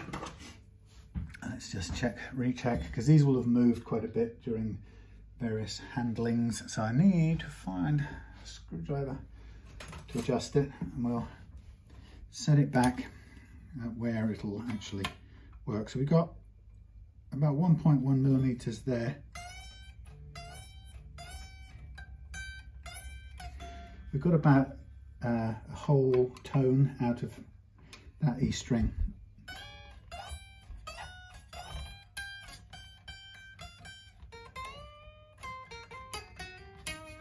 That's where I'll go with that. That's about as low as I'll take it. And here we've got 1.5.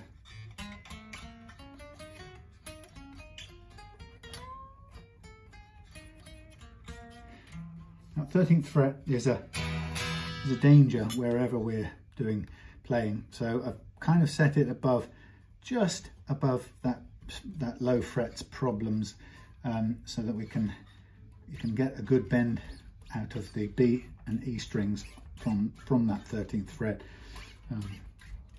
and it doesn't feel very low. I mean, it doesn't feel high at all.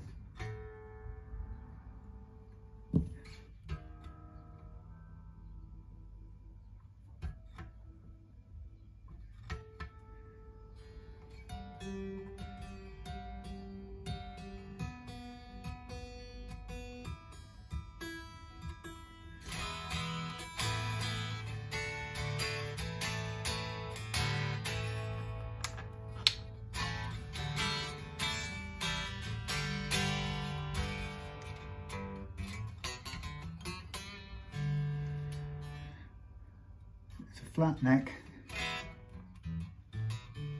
The action down here is nice and low. That's all good.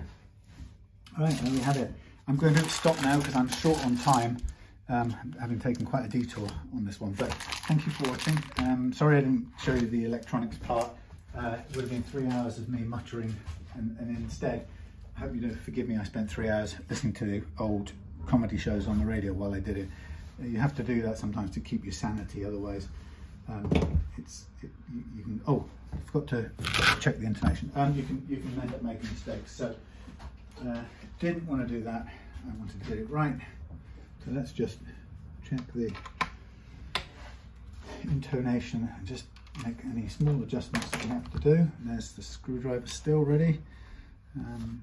You can't see me, you can probably see me now, probably not very well, I'm just guessing.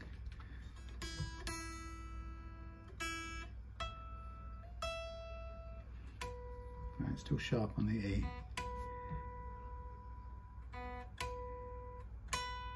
Sharp on the B.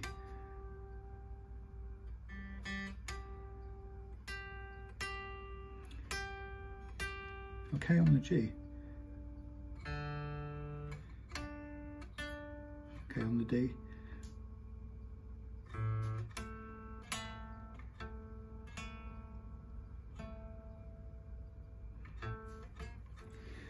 A little bit sharp on the A.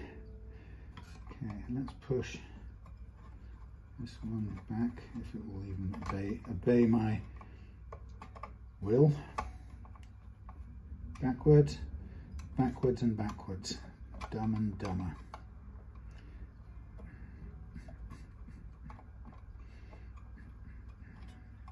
You go back as well. You go back.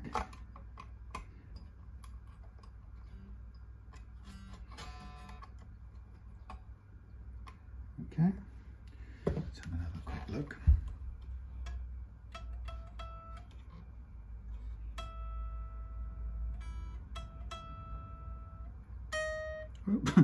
Yeah, it's definitely flat.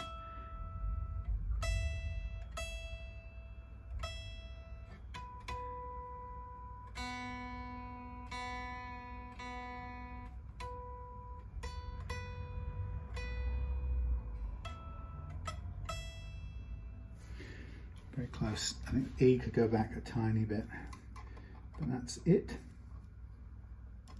That's it. We are done with a D as well, just to tidy this up. There we go.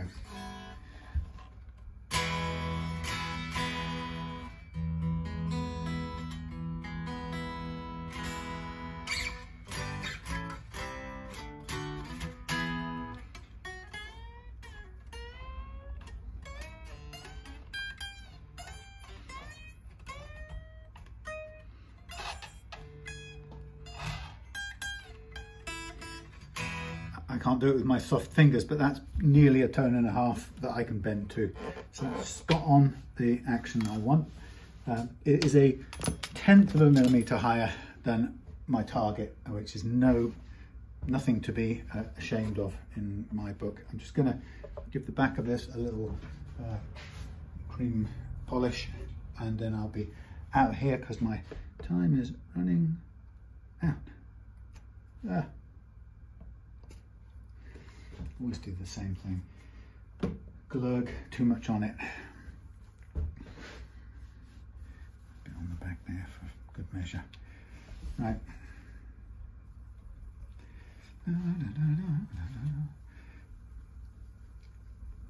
I'll wait until I've rubbed it all in, and then I'll put a bit on the plastic as well, just to get rid of any dark stains. Thing is, I think if you try and shield with tape, you've got to be absolutely dead certain that you've got the tape with conductive glue, which is you have to test it with your meter and stuff, and it's quite pricey. If you buy regular copper tape or silver tape, it will not be conductive. It's as simple as that. It just can't be.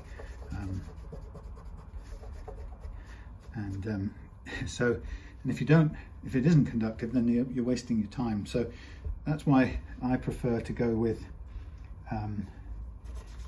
use the paint, even though it's mucky to begin with, because it ensures a connectivity that we wouldn't otherwise get. And I think that, I know Lee's taken the time to shield it already, and I'm sort of following up on it, so it makes sense to actually make it do the shielding thing instead of just looking like it's doing it.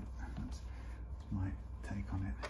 Okay, we are just about out of time, which is good because we're done. Intonated, polished out, ready to go in the Fender limousine case, take it back to the house and ready to pack up. Oh yeah, I always do this. I always get ready to pack up and then forget that I haven't sent my invoice. No! Anyone would think I was doing this for fun, as a hobby instead of a job. There you go. Nice. Happy with that.